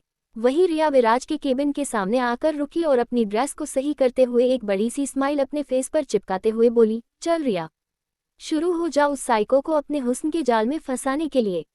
एक बार मेरी ये चाल कंप्लीट हो जाए, फिर तो उसे मैं अपनी उंगलियां पर नाचाऊंगी और इतना नाचाऊंगी कि नाच नाच कर उसकी टांगें ही टूट जाए। कहकर रिया ने अपने बालों को सही किया और डोर ओपन कर अंदर चली गई। अंदर ही विराज ग्लास वॉल के सामने खड़ा हुआ था। उसका कोट चेयर पर पीछे की साइड टंगा हुआ था और विराज ने अपनी पॉकेट में दोनों हाथ डाले बाहर की तरफ देखते हुए किसी गहरी सोच में लग रहा था। विराज को देखकर रिया ने एक बड़ी स्माइल के साथ कहा, चल रिया, शुरू हो जा, उद्धरण चिन्ह, कहकर वो विराज के पीछे जाकर खड़ी हो गई और अपना गला साफ करते हुए उसका ध्यान अपनी ओर खींचने लगी। विराज ने पलटकर रिया की तरफ देखा तो रिया को इस रूप में देखकर कुछ पल के लिए तो वह भी चौंक गया, क्योंकि रिया उसके सामने ज्यादातर झल्ली बनी हुई नजर आती थी, पर आज रिया ने फुल मेकअप किया हुआ था और कपड़े भी काफी ज्यादा शॉर्ट पहने हुए थे। विराज रिया को ऐसे देखकर कुछ पल के लिए तो जैसे थम सा ही गया कि तभी उसने अपनी आंखें छोटी कर रिया से पूछा, ये आज क्या हुलिया बनाया हुआ है तुमने? तुम ठीक तो हो? उद्धरण चिन्ह। तभी रिया स्माइल करते हुए बड़ी अदा के साथ चलती हुई विराज के सामने आए और उसकी कॉलर को पकड़कर उसे अपनी तरफ खींचते हुए कहा, क्यों, क्या आज मैं अच्छी नहीं लग रही हूँ? मुझे तो लगा था कि आज तुम मेरी तारीफ करोगे, पर यहाँ तो तुम मुझसे क्वेश्चन ही पूछने लगे। वैसे कैसी लग रही हूँ मैं विराज? रिया ने विराज का नाम अलग ही लहजे में लिया था, जिसे सुनकर विराज को तो यकीन ही नहीं हुआ था कि सामने खड़ी ये चालाक लोमड़ी उसे इतनी प्यार से भी पुकार सकती है। विराज ने अपना कॉलर रिया के हाथ से छुड़ाया और अपनी रोलिंग चेयर पर बैठते हुए कहा, अब ये क्या नया ड्रामा लगाया है तुमने रिया? उद्धरण चिन्ह। पर रिया तो जैसे आज सब कुछ सोच कर आई थी। वो विराज के पास की चेयर के पास गई, उसकी चेयर को घुमाकर अपने सामने कर अपने दोनों हाथ विराज के चेयर की आर्म रेस्ट पर टिकाकर हल्का सा विराज की तरफ झुकी और बहुत ही सिडक्टिव तरीके से उसकी आंखों में देखते हुए कहा, ये कोई ड्रामा नहीं है, ये मेरा नया अवतार है। क्या तुम्हें पसंद नहीं आया विराज? उद्धरण चिन्ह। कहते हुए रिया ने एक बार फिर बड़े ही प्यार से विराज का नाम पुकारा। विराज को आज रिया के इरादे कुछ ठीक नहीं लग रहे थे। उसे तो ऐसा लग रहा था जैसे ये लड़की उसे छेड़ने पर ही उतारू है। ऐसा नहीं था कि विराज किसी लड़की के साथ फ्लर्ट नहीं किया था, पर रिया तो आज अलग ही तरीके से उसके साथ फ्लर्ट कर रही थी, जिससे विराज भी थोड़ा सा अनकंफर्टेबल भी हो रहा था। रिया ने अपनी उंगली विराज के चेहरे पर बहुत ही सिडक्टिव तरीके से फेरते हुए कहा, मेरी कुछ तारीफ करो ना विराज, मैं बेचैन हो रही हूँ तुम्हारे होठों से अपनी तारीफों को सुनने के लिए। प्लीज एक बार मेरा दिल रख लो ना। उद्धरण चिन्ह। विराज को विश्वास नहीं हो रहा था कि ये लड़की उसके सामने ऐसा भी कर सकती है और वाकई में रिया विराज को सेड्यूस करने में कामयाबी हो रही थी। विराज कई लड़कियों के करीब गया था, लेकिन रिया के इस तरह से छूने से आज उसे अपनी पूरी बॉडी में एक अजीब वाली हलचल महसूस हो रही थी, जैसे उसकी पूरी बॉडी में एक कट सा दौड़ रहा हो, जिस वजह से उसकी सांसें भी थोड़ी गहरी हो गई थी। लेकिन तभी उसकी नज़र रिया के चेहरे से होते हुए नीचे की तरफ गई। रिया की ड्रेस का गला थोड़ा सा डीप था, जिसमें उसकी क्लीवेज साफ नजर आ रही थी। इसे देखकर विराज अपनी नज़र वहां से हटा ही नहीं पाया। वहीं रिया ने जब विराज की नज़रों का पीछा किया तो एकदम से उसकी आंखें बड़ी हो गई और वो हड़बड़ाकर सीधी खड़ी हुई। ठीक है, रिया उसे सेड्यूस करने ही आई थी, लेकिन विराज को इस तरह से अपनी तरफ देखते देख कुछ पल के लिए तो वो भी अनकंफर्टेबल हो गई थी। तभी विराज ने रिया का हाथ पकड़कर उसे अपनी गोद में बैठाया और उसके चेहरे पर अपनी उंगली फेरते हुए कहा, क्या हुआ? अभी तो तुम बड़ी बोल रही थी, अब अचानक से तुम्हारी हालत क्यों खराब हो गई? उद्धरण चिन्ह। रिया बड़ी मुश्किल से स्माइल करने की कोशिश करते हुए बोली, हालत किसकी खराब हुई है? उद्धरण चिन्ह। विराज ने एक शरारती स्माइल के साथ कहा, तुम्हारी रिया डार्लिंग, तुम भी तो सुनना चाहती थी ना कि मैं तुम्हारी तारीफ करूं, तो मेरे तारीफ करने का तरीका थोड़ा ऐसा ही है। उद्धरण चिन्ह। कहकर विराज अपनी उंगलियों को नीचे की तरफ लाते हुए जैसे ही इस क्लीवेज पर लाकर रुका। रिया ने झटके से उसका हाथ खुद से दूर करते हुए कहा, तुम पागल हो गए हो क्या? ये क्या कर रहे हो? शर्म नहीं आती किसी लड़की को छेड़ते हुए? इतना कह वो वापस विराज की गोद से उठने लगी। विराज ने एक बार फिर से उसे खींचकर अपनी गोद में बैठा लिया और उसकी कमर में अपनी बाहें लपेटकर उसकी नेक को स्निफ करते हुए कहा, तुम ही ने तो कहा मैं तुम्हारी तारीफ करूं तो मेरे तारीफ करने का तरीका थोड़ा ऐसा ही है, तो तुम मेरी तारीफ को एंजॉय क्यों नहीं करती हो? उद्धरण चिन्ह। रिया को तो लग रहा था कि उसका वार उस पर ही उल्टा पड़ गया था।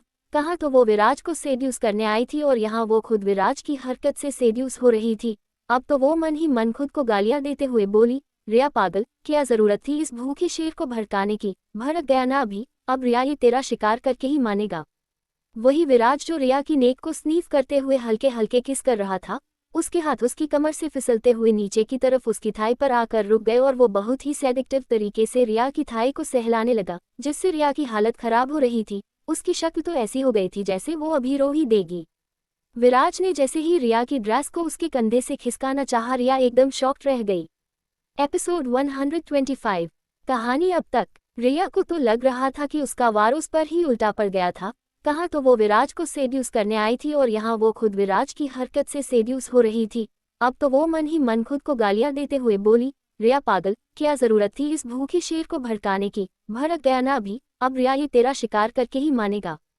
वही विराज जो रिया की नेक को स्नीफ करते हुए हल्के हल्के किस कर रहा था, उसके हाथ उसकी कमर से फिसलते हुए नीचे की तरफ उसकी थाई पर आकर रुक गए और वो बहुत ही सेडिक्टिव तरीके से रिया की थाई को सहलाने लगा, जिससे रिया की हालत खराब हो रही थी। उसकी शक्ल तो ऐसी हो गई थी जैसे वो अभी रो ही देगी। विराज ने जैसे ही रिया की ड्रेस को उसके कंधे से खिसकाना चाहा, रिया एकदम शॉक्ड रह गई। अब आगे उसने झटके से खुद को विराज से दूर किया और अपनी ड्रेस सही करते हुए बोली, तुम पागल हो क्या? ये क्या कर रहे थे? उद्धरण चिन्ह। विराज अपनी चेयर से खड़ा हुआ और अपने दोनों हाथ पॉकेट में डाल हल्का सा उसकी तरफ झुकते हुए कहा, क्यों? मैं तो वही कर रहा था जो तुम मेरे साथ कर रही थी। तो फिर दूर क्यों हो गई? रिया ने सकपका कर अपनी नजरें दूसरी तरफ फेरते हुए कहा, मैं तो रिया को समझ ही नहीं आ रहा था कि वो अब क्या करे। विराज सही तो कह रहा था कि वही तो उसे सिड्यूस करने की कोशिश कर रही थी। रिया को कुछ समझ नहीं आया तो वो जल्दी से डोर की तरफ भाग रही थी कि विराज ने एक बार फिर उसे पकड़कर अपनी तरफ खींच लिया और उसे कमर से उठाकर अपने डेस्क पर बैठा लिया। रिया विराज की इस हरकत से हैरान रह गई। वही विराज ने अपने दोनों हाथ डेस्क पर रिया के अगल बगल रखा और उसके चेहरे के सामने आकर कहा, वैसे इरादा क्या था तुम्हारा? कहीं ऐसा तो नहीं कि मेरे चाम से तुम भी नहीं बच पाए? उद्धरण चिन्ह। रिया ने अजीब से एक्सप्रेशन बनाकर कहा, कौन सा चाम और कैसा चाम? मुझे तुम में कोई चाम नजर नहीं आता है। उद्धरण चिन्ह कहकर रिया ने अपना चेहरा दूसरी तरफ कर लिया। विराज कुछ पल तक तो बिना किसी भाव के उसे देखता रहा, फिर सीधा खड़ा हो अपने हाथ बांधते हुए कहा, वैसी गलती तो तुमने की है रिया। तुम्हारी हिम्मत कैसे हुई अपने बॉस को सेड्यूस करने की? तुम जानती हो ना मैं उसके खिलाफ तुम पर एक्शन ले सकता हूँ। उद्धरण चिन्ह कहते हुए विराज उसे एकटक देख रहा था, पर उसके दिमाग में ऐसा कुछ चल रहा था। क्या ये तो विराज ही जानता था। रिया ने कहा, एक्शन? तुम मुझ पर एक्शन लोगे? पर मैंने तो ऐसा कुछ भी नहीं किया, मैं तो सिर्फ मजाक कर रही थी। कहते हुए रिया जबरदस्ती स्माइल करने की कोशिश करने लगी। विराज ने भी फेक स्माइल के साथ कहा, पर मैंने तुम्हारी इस हरकत को मजाक में नहीं लिया है, इसलिए एक्शन लेना तो बनता है ना। रिया खुद को फंसा हुआ सा महसूस कर रही थी। कहाँ तो वो विराज को अपनी जाल में फंसाने आई थी और कहाँ खुद ही फंस कर रह गई थी। रिया जल्दी से डेस्क से नीचे उतरी और विराज से बोली, मैं आगे से ऐसी कोई हरकत नहीं करूंगी, इसलिए प्लीज तुम कोई एक्शन मत लो। उद्धरण चिन्ह। विराज ने एक अपनी आईब्रो चढ़ाते हुए कहा, अगर तुम चाहते हो कि मैं तुम्हारे खिलाफ कोई एक्शन न लूं, तो अब तुम वो करो जो मैं तुम्हें करने के लिए कह रहा हूँ। उद्धरण चिन्ह। क्या क्या करना होगा मुझे? उद्धरण चिन्ह। तो विराज ने एक डेविल स्माइल के साथ कहा, चलो रास्ते में तुम्हें सब बता दूंगा। उद्धरण चिन्ह। और उसे लगभग खींचते हुए अपने साथ केबिन से बाहर ले गया। योजक चिन्ह। एक लड़की जिसने अपने चेहरे को एक काले कपड़े से कवर किया हुआ था, वो लोगों की नजरों से बचते बचाते एक ही टेलीफोन बूथ पर गई और वहां से उसने फोन से एक नंबर डायल किया। कुछ ही देर के बाद सामने से फोन उठा लिया गया। फोन की दूसरी तरफ मिस्टर माथुर थे। मिस्टर माथुर, जो इस वक्त अपने रूम में हेडरेस्ट से टेक लगाए अपनी आंखें बंद किए बैठे हुए थे। इस वक्त उन्हें अपनी बेटी तानिया की बहुत फिक्र थी, क्योंकि काफी वक्त से तानिया शिवांश के कैद में थी, ये मिस्टर माथुर को लगता था। अभी तक उन्हें इन्फॉर्मेशन नहीं मिली थी कि वो वहां से भाग गई है। बैग के साइड टेबल पर रखा हुआ फोन कब से रिंग किए जा रहा था। मिस्टर माथुर ने धीरे से अपनी आंख खोली और अपने फोन की स्क्रीन की तरफ देखा। ये नंबर अननोन था, इस वजह से मिस्टर माथुर इसे इग्नोर करना चाहते थे। लेकिन तभी कुछ सोचकर उन्होंने फ़ोन पिक कर लिया और अपने कान पर लगाते हुए पूछा, हेलो, कौन है? तभी सामने से एक जानी पहचानी आवाज़ आई, जिसे सुनकर मिस्टर माथुर एकदम से चौंक गए। तानिया, तानिया तुम कहाँ हो बेटा? किस नंबर से बात कर रही हो? उद्धरण चिन्ह। जी हाँ, वो लड़की कोई और नहीं तानिया थी। वो सबकी नज़रों से बचते बचते अपने डैड से बात करने के लिए पीसीओ आई थी। तानिया ने अपने डैड से कहा, डैड, मैं आपको ये नहीं बता सकती कि मैं कहाँ हूँ। मैं शिवांश की कैद से भाग गई हूँ और उसके आदमी अभी तक मुझे ढूंढ रहे हैं। डैड, मुझे आपकी हेल्प की ज़रूरत है।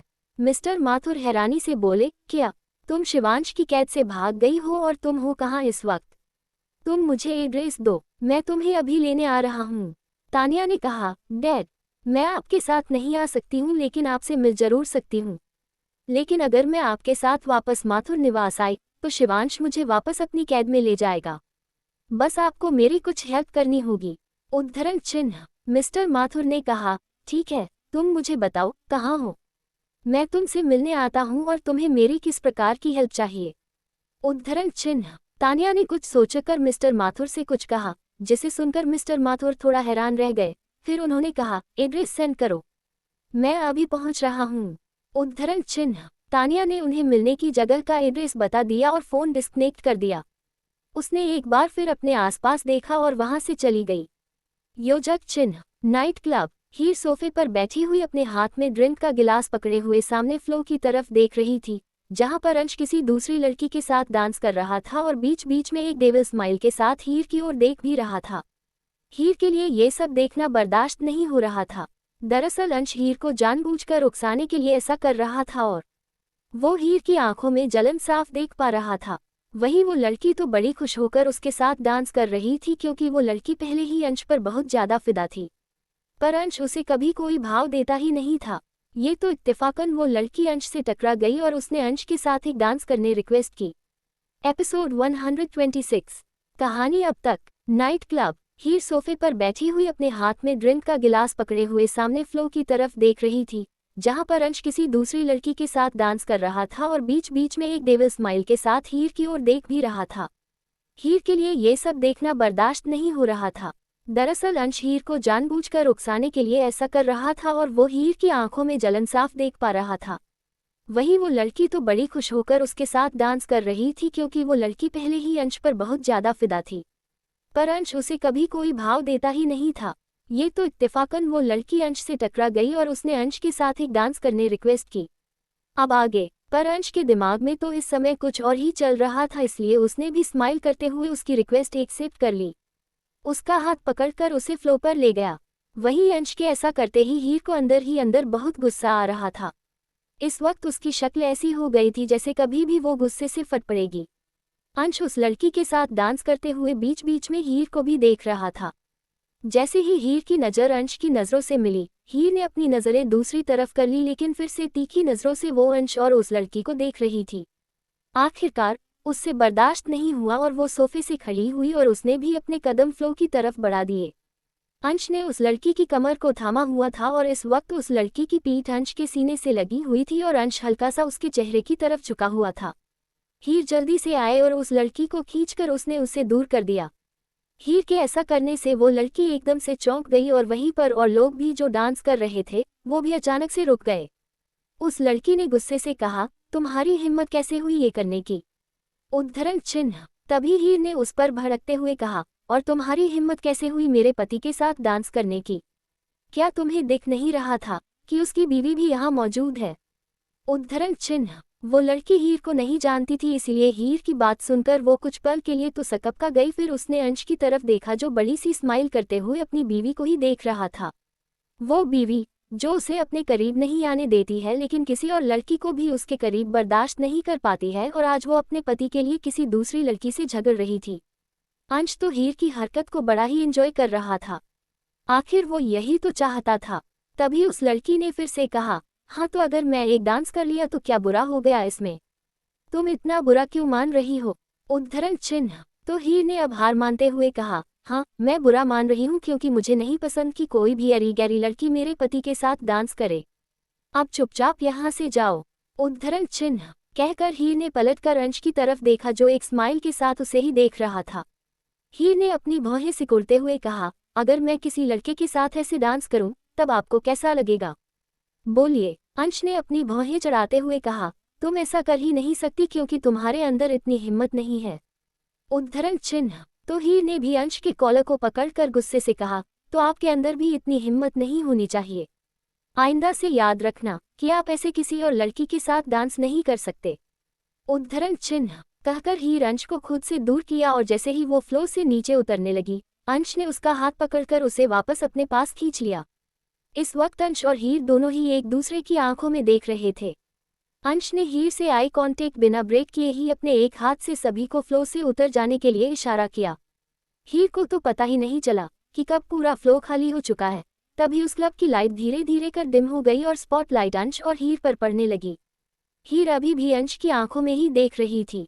अंश ने धीरे से झुककर हीर के कानों में कहा, जब तुम्हें पसंद नहीं कि मैं किसी और के साथ डांस करूं, तो कोई बात नहीं करता, पर अपनी बीवी के साथ तो कर सकता हूं ना। उद्धरण चिन्ह। हीर अंश की बात का कोई जवाब देती कि तभी अंश ने उसकी कमर से पकड़ उसे अपने करीब कर लिया।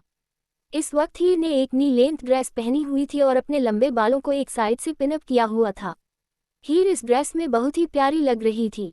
वैसे भी हीर जब से सोफे पर बैठी हुई थी, तब से वहां मौजूद कई लड़के काफी हसरत भरी नजरों से हीर को ही देख रहे थे। पर सभी जानते थे कि ये लड़की अंश के साथ है, तो किसी की हिम्मत नहीं हुई आगे बढ़कर हीर से बात करने की। अंश ने एक बार फिर अपने हाथ के इशारे से म्यूजिक ऑन करने के लिए कहा और इसी के साथ वहां पर एक रोमांटिक म्यूजिक प्ले होने लगा।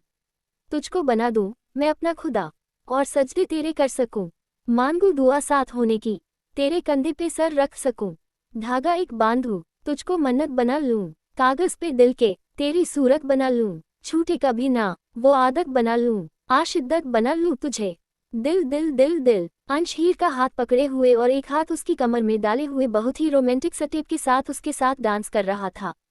उसके सारे स्टेप्स बहुत ही ज्यादा रोमांटिक और हॉट थे, जिससे हीर शर्म से पानी पानी हुए जा रही थी। इसीलिए वो फ्लो से नीचे उतर ही रही थी कि तभी अंश ने एक बार फिर उसे कमर से पकड़ अपने सीने से लगा लिया। इस बार हीर की पीठ अंश के मस्कुलर सीने से लगी हुई थी और अंश का एक हाथ हीर के पेट पर था और दूसरा हाथ हीर के कंधों से फिसलते हुए नीचे की तरफ उसके हाथ पर आकर रुक गया। फिर उसने हीर की नाजुक उंगलियों में अपनी सख्त उंगलियां फंसाकर उसकी मुट्ठियों को बंद कर दिया। दिल दिल दिल दिल दिल दिल, किस्मत बना लूं, मेरी चाहत बना लूं, दिल से मैं मांगू, इबादत बना लूं, छूटे कभी ना वो आदत बना लूं, आशिद्दत बना लूं तुझे, दिल दिल दिल दिल दिल। अंश के इतना करीब होने से हीर की सांसें बहुत तेज चल रही थी। अंश आज हीर की नेक की तरफ झुकते हुए जैसे ही उसकी नेक को किस करने वाला था, हीर एक बार फिर उससे दूर हो गई। तभी अंश ने उसके हाथ को, जो अभी तक नहीं छोड़ा था, उसे घुमाकर झटके से हीर को वापस अपने करीब किया। इस बार हीर अंश के सीने से लग गई और उसने अपना एक हाथ अंश के सीने पर रखा हुआ था। दिल दिल दिल दिल दिल, क्यों ये हदें हैं, ये क्यों सरहदें हैं, इतने हैं क्यों फासले, मंजिल तेरी मेरी जब एक है तो क्यों है अलग रास्ते, दिल दिल दिल दिल दिल। हीर तो शर्म की वजह से अंश से नजर भी नहीं मिला पा रही थी। वहीं हीर के चेहरे पर छाई शर्म की लाली देखकर अंश के फेस पर स्माइल आ गई। अंश का इतना हॉट डांस देखकर वहां मौजूद कई लड़कियां तो जैसे पूरी तरह से फिदा ही हो गई थी। वो तो हीर की जगह खुद को इमेजिन कर रही थी कि काश हीर की जगह वो वहां पर मौजूद होती। सभी लोग जैसे सांस रोक इस परफॉर्मेंस को देख रहे थे, लेकिन यहाँ तो हीर की शर्म के मारे सांस रुकी हुई थी। वो तो इंतजार कर रही थी कब ये सॉन्ग खत्म हो और वो फ्लो से नीचे उतर जाए, क्योंकि अंश उसे नीचे जाने ही नहीं दे रहा था। वहीं अंश के हाथ कभी हीर की कमर पर, कभी उसके नेक पर जिस तरह से चल रहे थे, हीर के दिल की धड़कनें एकदम से तेज हो गई। वहीं अंश तो जैसे इस सॉन्ग के हर बोल को जी रहा था। इस सॉन्ग का हर एक शब्द जैसे अंश के दिल का हाल बयां कर रहा था। अंश के हर डांस स्टेप में वही शिद्दत, वही जुनून, वही चाहत और एक पागलपन नजर आ रहा था, जो वहां के माहौल को भी बहुत हॉट बना रहा था। इस वक्त हीर और अंश को देखकर ऐसा लग रहा था जैसे एक डेविल के साथ इनोसेंट सी एंजल डांस कर रही। अंश ने हीर की नाजुक सी कमर को अपने दोनों हाथों में थामा हुआ था। वहीं हीर ने अपने दोनों हाथ अंश की सीने पर रखे हुए थे और इस वक्त दोनों ही एक दूसरे की आंखों में पूरी तरह से खोए हुए थे। हीर चाहकर भी अंश की नजरों से अपनी नजरों को हटा नहीं पा रही थी। दिल दिल दिल दिल दिल, इश्क की ऐसी कहावत बना लूं, पानी पे लिख दूं, लिखावट बना लूं, गूंजे सदा वो आहट बना लूं, आ शिद्दत बना लूं तुझे, दिल दिल दिल दिल दिल। उसे देखकर लग रहा था जैसे वो अंश की इंटेंस नजरों से पूरी तरह से हिप्नोटाइज हो गई हो। वही अंश तो हमेशा हीर की नीली खूबसूरत आंखों में से हिप्नोटाइज हो ही जाता था। वो तो जैसे हीर की झील सी नीली आंखों की गहराई तक उतर जाना चाहता था। दिल दिल दिल दिल दिल दिल दिल, ये खारा समुंदर मेरा गवाह है, इश्क है मेरा या मेरा गुनाह है, तुझको सजा और अदालत बना लूं, आ शिद्दत बना लूं तुझे, दिल दिल दिल दिल दिल। कुछ ही देर में सॉन्ग खत्म हुआ और इस वक्त वहां पूरी तरह से एक अलग ही तरह का साइलेंस था। वहीं हीर और अंश अभी भी एक दूसरे की आंखों में ही खोए हुए थे। तभी वहां के सभी लोगों की क्लैपिंग करने की आवाज से दोनों ही अपनी अपनी दुनिया में वापस लौट आए। हीर हड़बड़ा कर अंश से दूर हुई। वहीं अंश ने एक नज़र सभी की तरफ देखा और हीर की तरफ, जो शर्म से नज़र झुकाए हुए इधर उधर देख रही थी। हीर का चेहरा पूरी तरह से लाल हो गया था और वो नज़र झुकाए जैसे अपनी घबराहट को छुपाने की कोशिश कर रही थी। अंश ने हीर का हाथ पकड़ा और उसे अपने साथ ले गया। योजक चिन्ह। रात का वक्त। विराज अपने मेंशन में नीचे हॉल में बैठा हुआ अपना फोन स्क्रॉल कर रहा था कि तभी एक लड़की आकर उसके पास खड़ी हुई और बोली, सर, आपने जैसा कहा था हमने उन्हें रेडी कर दिया है। उद्धरण चिन्ह कहकर उस लड़की ने एक तरफ इशारा किया तो विराज ने भी उस तरफ देखा और कुछ पल के लिए तो उधर देखकर वो जैसे खोसा ही गया। सीढ़ियों से रिया एक खूबसूरत सी रेड कलर की ड्रेस पहने, हल्की सी किए गए मेकअप में जो किसी अप्सरा से कम नहीं लग रही थी, धीरे धीरे कर सीढ़ियां उतर रही थी। रिया को देखकर विराज ने मन ही मन कहा, ओह शी इज सो हॉट, ये तो कहर है पूरी। उद्धरण चिन्ह रिया ड्रेस को संभाल कर पकड़े हुए नीचे उतर रही थी और इस वक्त उसने एक हाई हील सैंडल पहनी हुई थी। इस ड्रेस में और हाई हील सैंडल में बिल्कुल भी कंफर्टेबल फील नहीं कर रही थी, इसीलिए उसके फेस पर इरिटेशन भी साफ नजर आ रही थी। रिया जाकर विराज के सामने खड़ी हो गई और अपनी ड्रेस देखते हुए बोली, क्या ये सब काम करना जरूरी था? उद्धरण चिन्ह दरअसल रिया की ड्रेस साइड कट थी और उसका आगे का गला भी नेक में था। कुछ इस वजह से भी रिया अनकंफर्टेबल फील कर रही थी। ऐसी बात नहीं थी कि वो मॉडर्न कपड़े नहीं पहनती थी, लेकिन अक्सर वो कंफर्टेबल कपड़े ही पहनना पसंद करती थी। रिया ने पहली बार इतनी टाइट फिटिंग वाली ड्रेस पहनी थी। इस ड्रेस में रिया का फिगर वाकई में काफ़ी ज़्यादा हॉट लग रहा था। जब उस मेकअप आर्टिस्ट ने रिया को रेडी किया था तो कुछ पल के लिए खुद को देखकर हैरान ही रह गई। उसे तो विश्वास ही नहीं हो रहा था कि ये वही है। रिया विराज से बात किए ही जा रही थी। इस पर जब उसे विराज से कोई जवाब नहीं मिला तो उसने नज़र उठाकर विराज की तरफ देखा, जो एकटक उसे ही देख रहा था। रिया ने उसके चेहरे के आगे अपना हाथ हिलाते हुए कहा, मैं तुमसे कुछ पूछ रही हूँ, कौन सी दुनिया में घूम रहे हो? उद्धरण चिन्ह तभी विराज अपने ख्यालों की दुनिया से बाहर निकला और रिया को देखते हुए बोला, किसी भी दुनिया में नहीं। वैसे तुम इस ड्रेस में वाकई में ठीक ठाक ही लग रही हो। उद्धरण चिन्ह विराज की इतनी फीकी सी तारीफ सुनकर रिया ने मन ही मन कहा, सदू कहीं का, ढंग से तारीफ करना भी नहीं आता है।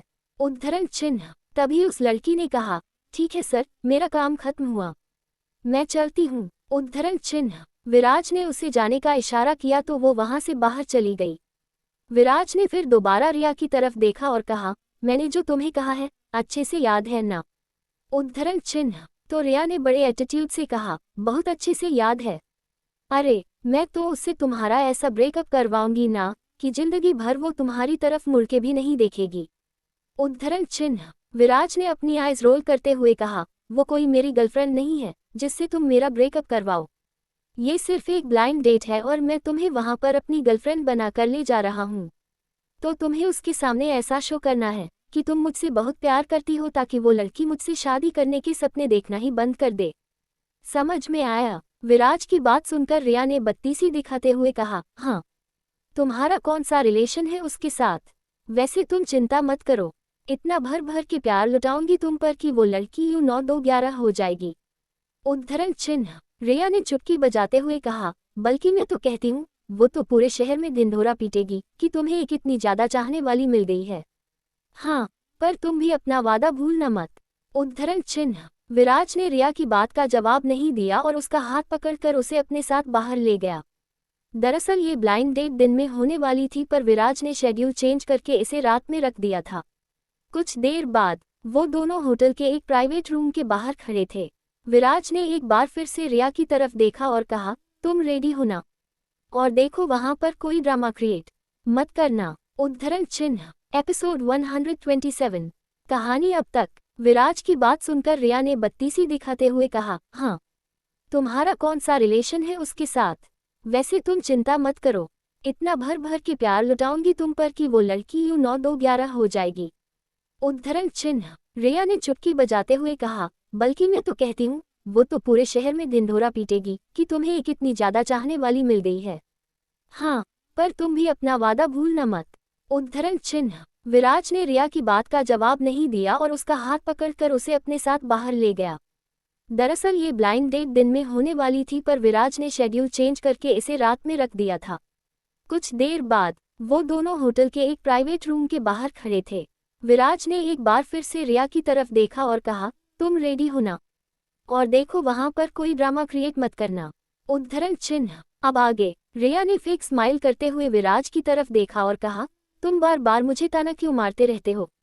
देखो, अगर तुम मुझ पर इस तरह से टोंट मारने वाले हो ना, तो मैं अभी यहाँ से जा रही हूँ। उद्धरण चिन्ह। कहकर रिया जैसे ही मुड़कर वहां से जाने लगी, विराज ने उसे कमर से पकड़ अपने करीब कर लिया और दूसरे हाथ से बेल प्रेस कर दी। कुछ ही देर में अंदर से एक लड़की ने डोर खोला। उस लड़की ने भी ब्लैक कलर की बहुत खूबसूरत ड्रेस पहनी हुई थी। वो देखने में काफी ज्यादा खूबसूरत थी।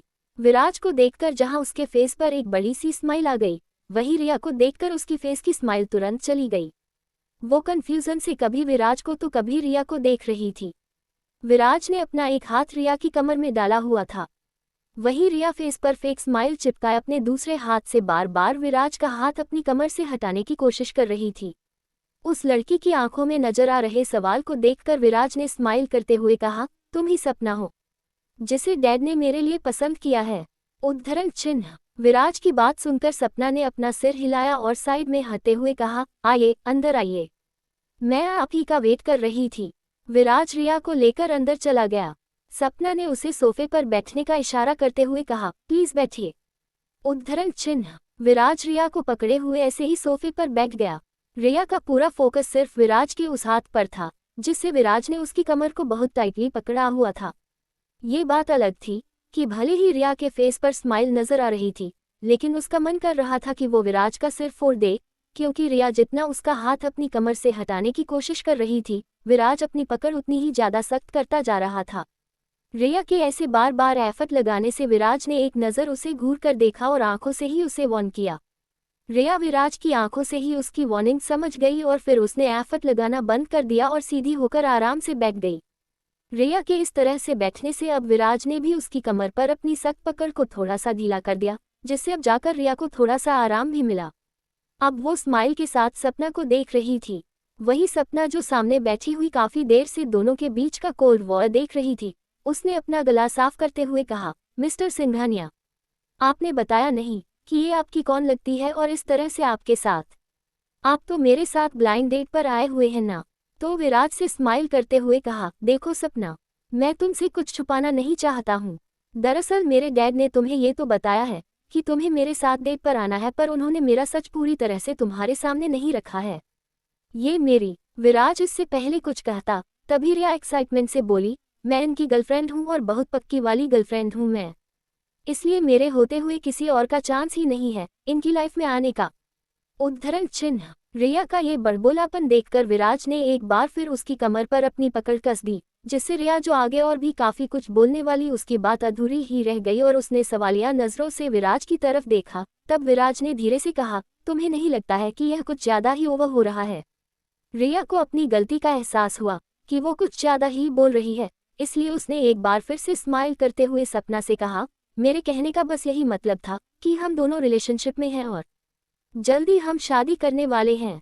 उद्धरण चिन्ह। रिया की बात सुनकर सपना ने हैरानी से कहा, शादी? क्या तुम दोनों शादी भी करने वाले हो? तुम्हारा रिलेशन इतना ज्यादा सीरियस है, पर ऐसा कैसे हो सकता है? उद्धरण चिन्ह। तभी रिया ने एक बार फिर ओवर रिएक्ट करते हुए कहा, क्यों? ऐसा क्यों नहीं हो सकता है? हम रिलेशनशिप में हैं और जल्दी शादी करने वाले हैं और ऐसा करना बहुत जरूरी भी है। उद्धरण चिन्ह। रिया को फिर से ऐसे ओवर रिएक्ट देखकर विराज ने अपनी आंखें बंद कर ली और मन ही मन कहा, इससे अच्छा तो मैं किसी प्रोफेशनल एक्टर को हायर कर लेता। ये लड़की तो सब कुछ खराब करने पर तुली हुई है। उद्धरण चिन्ह। वही रिया की बात सुनकर सपना का फेस अजीब सा हो गया, क्योंकि वो खुद विराज से शादी करना चाहती थी और उसने खुद अपने डैड से कहकर इस रिश्ते को मिस्टर सिंघानिया के पास भिजवाया था। दरअसल जब से उसने विराज को देखा था तब से वो उससे मिलने की कई बार कोशिश कर चुकी थी, पर उसकी कोशिश हर बार नाकाम ही रहती थी। अब उनका भी बिजनेस वार्ड में काफ़ी अच्छा रुतबा था।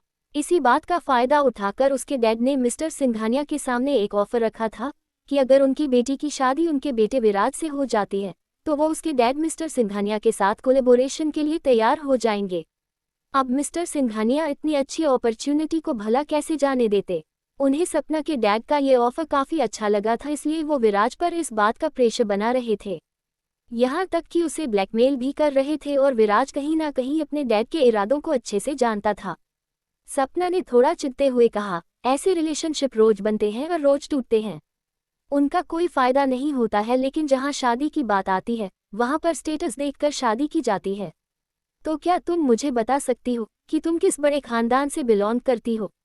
उद्धरण चिन्ह। रिया सपना की बातों में छुपे उसके टोन को अच्छे से समझ रही थी, इस वजह से उसे गुस्सा भी बहुत आया, पर फिलहाल वो अपने गुस्से को कंट्रोल कर रही थी, क्योंकि पहले ही विराज उसे इस तरह से घूर कर देख रहा था और अगर उसने कुछ भी उल्टा सीधा किया तो हो सकता है कि वो यहीं पर ही उसको निपटाकर मामला रफा दफा कर दे। इसलिए रिया ने अपना गला साफ करते हुए कहा, प्यार कभी भी स्टेटस देखकर नहीं किया जाता है मिस सपना। प्यार तो सिर्फ प्यार होता है और वो तो बस हो जाता है। उद्धरण चिन्ह। फिर बड़े ही प्यार से पलकें झपकाते हुए विराज की तरफ देखते हुए कहा, और हम दोनों का प्यार तो पहली नज़र का है। क्या मुलाकात थी वो। याद करते ही विराज और रिया के जहन में एक साथ उस नाइट क्लब की रात की यादें नजर आने लगी जहां दोनों का जबरदस्त झगड़ा हुआ था, जहां पर रिया ने विराज के हाथ से फोन खींचकर फेंक दिया था। विराज ने भी एक फेक स्माइल के साथ कहा, सही कहा रिया, स्वीट हार्ट, उस रात को भला मैं कैसे भूल सकता हूँ। फिर रिया की कमर पर हल्का सा पिंच करते हुए कहा, उस रात की बदौलत ही तो तुम मेरे साथ हो। उद्धरण चिन्ह। कहने को विराज ये बात बहुत ही प्यार से कह रहा था, लेकिन रिया उसकी बातों में छिपे हुए उसके गुस्से को अच्छे से महसूस कर रही थी और वहीं विराज के ऐसे पिंच करने से रिया एकदम से चौंक गई। तभी विराज ने सपना को जवाब देते हुए कहा, सपना, हम दोनों वाकई में सीरियस रिलेशनशिप में हैं और जल्दी हम शादी भी करने वाले हैं। ये बात डैड को पता नहीं थी, वरना वो कभी भी इस ब्लाइंड डेट को अरेंज नहीं करते। उद्धरण चिन्ह। अब सपना को तो यहाँ रुकना अपनी इंसल्ट लग रही थी, क्योंकि विराज पहले ही अपनी गर्लफ्रेंड को साथ में लाकर सपना की इंसल्ट कर चुका था। लेकिन सपना ने इस बात को ये सोच इग्नोर किया कि जरूरी कोई टेम्पररी रिलेशन होगा जो आए दिन बनते बिगड़ते रहती है। लेकिन जब विराज ने ये बात खुद कबूली कि वो रिया से शादी करने वाला है, ये सोचकर तो सपना को अपने सारे सपने टूटते हुए से महसूस हुए। अब उसका भी अपने गुस्से पर कंट्रोल नहीं रहा। वो खड़े होकर गुस्से से विराज से बोली, अगर तुम्हारी गर्लफ्रेंड थी तो तुमने मुझे फ़ोन पर क्यों नहीं बताया? यहाँ पर इसे साथ में लाने की क्या ज़रूरत थी? और देखो विराज, तुम गलती कर रहे हो। मुझसे अच्छी लड़की तुम्हें कहीं नहीं मिल सकती है। मेरे साथ रहोगे तो फ़ायदे में ही रहोगे, अपनी लाइफ में भी और अपने बिजनेस में भी। देखो, तुम भी जानते हो कि मेरे डैड का रुतबा भी बिजनेस वर्ल्ड में कोई कम नहीं है। सपना ने बड़े ही घमंड के साथ कहा। पर रिया को तो किसी भी तरह से सपना से पीछा छुड़ाना ही था, क्योंकि विराज ने उसे इसी शर्त पर माफ़ किया था कि अगर किसी तरह से वो सपना को इस बात के लिए राजी कर लेती है कि वो खुद अपने कदम पीछे ले ले, तो ही विराज उस पर किसी भी तरह का एक्शन लेने से पीछे हट सकता है। वरना विराज ने उसे साफ धमकी दी थी कि अगर रिया ये नहीं कर पाए तो रिया ने आज सुबह जो हरकत की थी उसके लिए वो रिया पर कोई एक्शन लेगा। इसलिए रिया के दिमाग में तभी एक घंटी बजी और वो विराज का हाथ अपनी कमर से हटाकर खड़ी हुई और सपना से बोली, तुम किसी बात को समझने की कोशिश क्यों नहीं कर रही हो सपना? क्या तुम्हें एक बार समझ नहीं आता है कि हम दोनों एक दूसरे से प्यार करते हैं और हम जल्दी शादी करने वाले हैं और हमारा शादी करना बहुत ज़रूरी है, क्योंकि मैं विराज के बच्चे की माँ बनने वाली हूँ। अगर विराज तुमसे शादी करेगा तो फिर मेरा और मेरे बच्चे का क्या होगा? बोलो। उद्धरण चिन्ह। रिया की ये बात सुनकर सपना तो जैसे सदमे में ही चली गई। वहीं विराज को जोर से खांसी आए और वो खांसते हुए रिया को खा जाने वाली नज़रों से घूर रहा था। रिया की यही तो एक आदत थी, या तो वो कोई काम करती नहीं थी और अगर करती थी तो कुछ ज़्यादा ही ओवर कर देती थी। वहीं रिया का ध्यान जब अपने शब्दों पर गया तो उसने घबराई हुई नज़रों से विराज की तरफ देखा जो उसे ही बुरी तरह से घूर रहा था। तभी रिया ने बेचारी से शक्ल बनाते हुए कहा, नहीं, वो मैं गलत कह गई। मैं इनके बच्चे की माँ नहीं बनने वाली हूँ, बल्कि ये मेरे बच्चे के बाप बनने वाले हैं, और अगर तुम्हारी शादी इनसे हो गई तो मेरे बच्चे और उसके बाप का क्या होगा? बोलो। उद्धरण चिन्ह कहते हुए रिया ने सपना की तरफ देखा। जहां पहले रिया गुस्से से इस बात को सपना को कह रही थी, वहीं लास्ट की बात कहते हुए उसकी शक्ल बिल्कुल ऐसी हो गई जैसी अभी अभी उसकी आंखों से आंसू निकलने ही वाले हों, क्योंकि उसे भी समझ नहीं आ रहा था कि वो ये बकवास किए क्यों जा रही है। वहीं विराज का तो मन कर रहा था कि वो जाकर अपना सिर किसी दीवार से फोड़ ले। उसने अपनी आंखें कसकर बंद की और फिर चेहरे को दूसरी तरफ करते हुए मन ही मन कहा, ये लड़की इतनी बेवकूफ़ कैसे हो सकती है। फिर वो खड़ा हुआ और रिया को एक बार फिर से कमर से पकड़ अपने करीब करते हुए कहा, अच्छा सपना, जहां तक है तुम्हें अब वजह मिल गई होगी कि हम दोनों जल्दी शादी क्यों करने वाले हैं, तो फिलहाल के लिए हमें जाना होगा। उद्धरण चिन्ह कहकर विराज ने रिया की तरफ देखा और धीरे से मगर थोड़ा गुस्से से कहा, अब चले मेरे होने वाले बच्चों की माँ। उद्धरण चिन्ह रिया ने अपने फेस पर जबरदस्ती वाली स्माइल लाते हुए जल्दी से अपना सिर हाँ में हिलाया तो विराज उसे अपने साथ रूम से बाहर ले गया। कुछ देर बाद रिया और विराज दोनों ही लिफ्ट के अंदर थे। विराज के फेस के एक्सप्रेशन बिल्कुल सीरियस थे और वो अपनी दोनों पॉकेट में हाथ डाले सामने की तरफ देख रहा था। वहीं उसके साथ खड़ी हुई रिया अजीब अजीब एक्सप्रेशन बनाए मन ही मन में यही कह रही थी, अब तो मुझे खुद अपनी मम्मी से पूछना पड़ेगा कि क्या खाकर मुझे पैदा किया है। हाँ, हमेशा कोई ना कोई ब्लंडर कर देती हूँ। रिया, पता नहीं क्या फ्यूचर होगा तेरा। उद्धरण चिन्ह तभी एक आवाज के साथ लिफ्ट का डोर ओपन हुआ और विराज ने अपने कदम बाहर की तरफ बढ़ा दिए। रिया भी चुपचाप उसके पीछे पीछे चलने लगी, क्योंकि अब वो विराज को गुस्सा दिलाने का रिस्क नहीं ले सकती थी। पहले ही उसने काफी सारा रायता फैला दिया था, इसलिए उसने अब चुप रहने में ही भलाई समझी। तभी विराज मेन एंट्रेंस की बजाय दूसरी तरफ जाने लगा, तो रिया ने जब विराज को दूसरी तरफ जाते हुए देखा तो खुद से ही कहा, ये वहां कहाँ जा रहा है, हमें तो यहाँ से बाहर जाना है ना। उद्धरण चिन्ह रिया जब तक विराज को आवाज देती, विराज आगे बढ़ गया था। रिया जल्दी से चलकर विराज के पास आए, हालांकि उसने हाई हील पहनी हुई थी तो उसे बड़ी परेशानी हो रही थी, इसलिए बीच में रुककर उसने अपनी पैरों की हाई हील हटा दी और उन्हें अपने एक हाथ में पकड़े हुए वो भागते हुए विराज के पास आई। अब उसने एक हाथ में अपनी हिल्स को पकड़ा हुआ था और दूसरे हाथ से अपने गाउन को, क्योंकि गाउन साइड कट था, इस वजह से रिया उसमें भी कंफर्टेबल महसूस नहीं कर रही थी। फिलहाल के लिए उसने इन सब बातों को साइड किया और विराज के साथ चलते हुए पूछा कि हम वापस नहीं जा रहे हैं, तुम उस तरफ कहाँ जा रहे हो। उद्धरण चिन्ह विराज ने बिना उसकी तरफ देखे ही जवाब दिया, हम दोनों एक क्लब में जा रहे हैं। उद्धरण चिन्ह एपिसोड 128 कहानी अब तक। रिया जब तक विराज को आवाज देती, विराज आगे बढ़ गया था। रिया जल्दी से चलकर विराज के पास आए, हालांकि उसने हाई हील पहनी हुई थी तो उसे बड़ी परेशानी हो रही थी, इसलिए बीच में रुककर उसने अपनी पैरों की हाई हील हटा दी और उन्हें अपने एक हाथ में पकड़े हुए वो भागते हुए विराज के पास आई। अब उसने एक हाथ में अपनी हिल्स को पकड़ा हुआ था और दूसरे हाथ से अपने गाउन को, क्योंकि गाउन साइड कट था, इस वजह से रिया उसमें भी कंफर्टेबल महसूस नहीं कर रही थी। फिलहाल के लिए उसने इन सब बातों को साइड किया और विराज के साथ चलते हुए पूछा कि हम वापस नहीं जा रहे हैं, तुम उस तरफ कहाँ जा रहे हो। उद्धरण चिन्ह विराज ने बिना उसकी तरफ देखे ही जवाब दिया, हम दोनों एक क्लब में जा रहे हैं। उद्धरण चिन्ह अब आगे। रिया ने हैरानी से कहा, क्लब में? पर क्यों? विराज ने पलटकर रिया की तरह देखा और कहा, तुम्हारी हरकतों से मेरा सिर दर्द होने लगा है, इसलिए मैं कुछ वक्त रिलैक्स होना चाहता हूँ और कुछ जानना है तुम्हें, चलो अब चुपचाप। उद्धरण चिन्ह कहकर विराज ने वापस अपने कदम क्लब की तरफ बढ़ा दिए।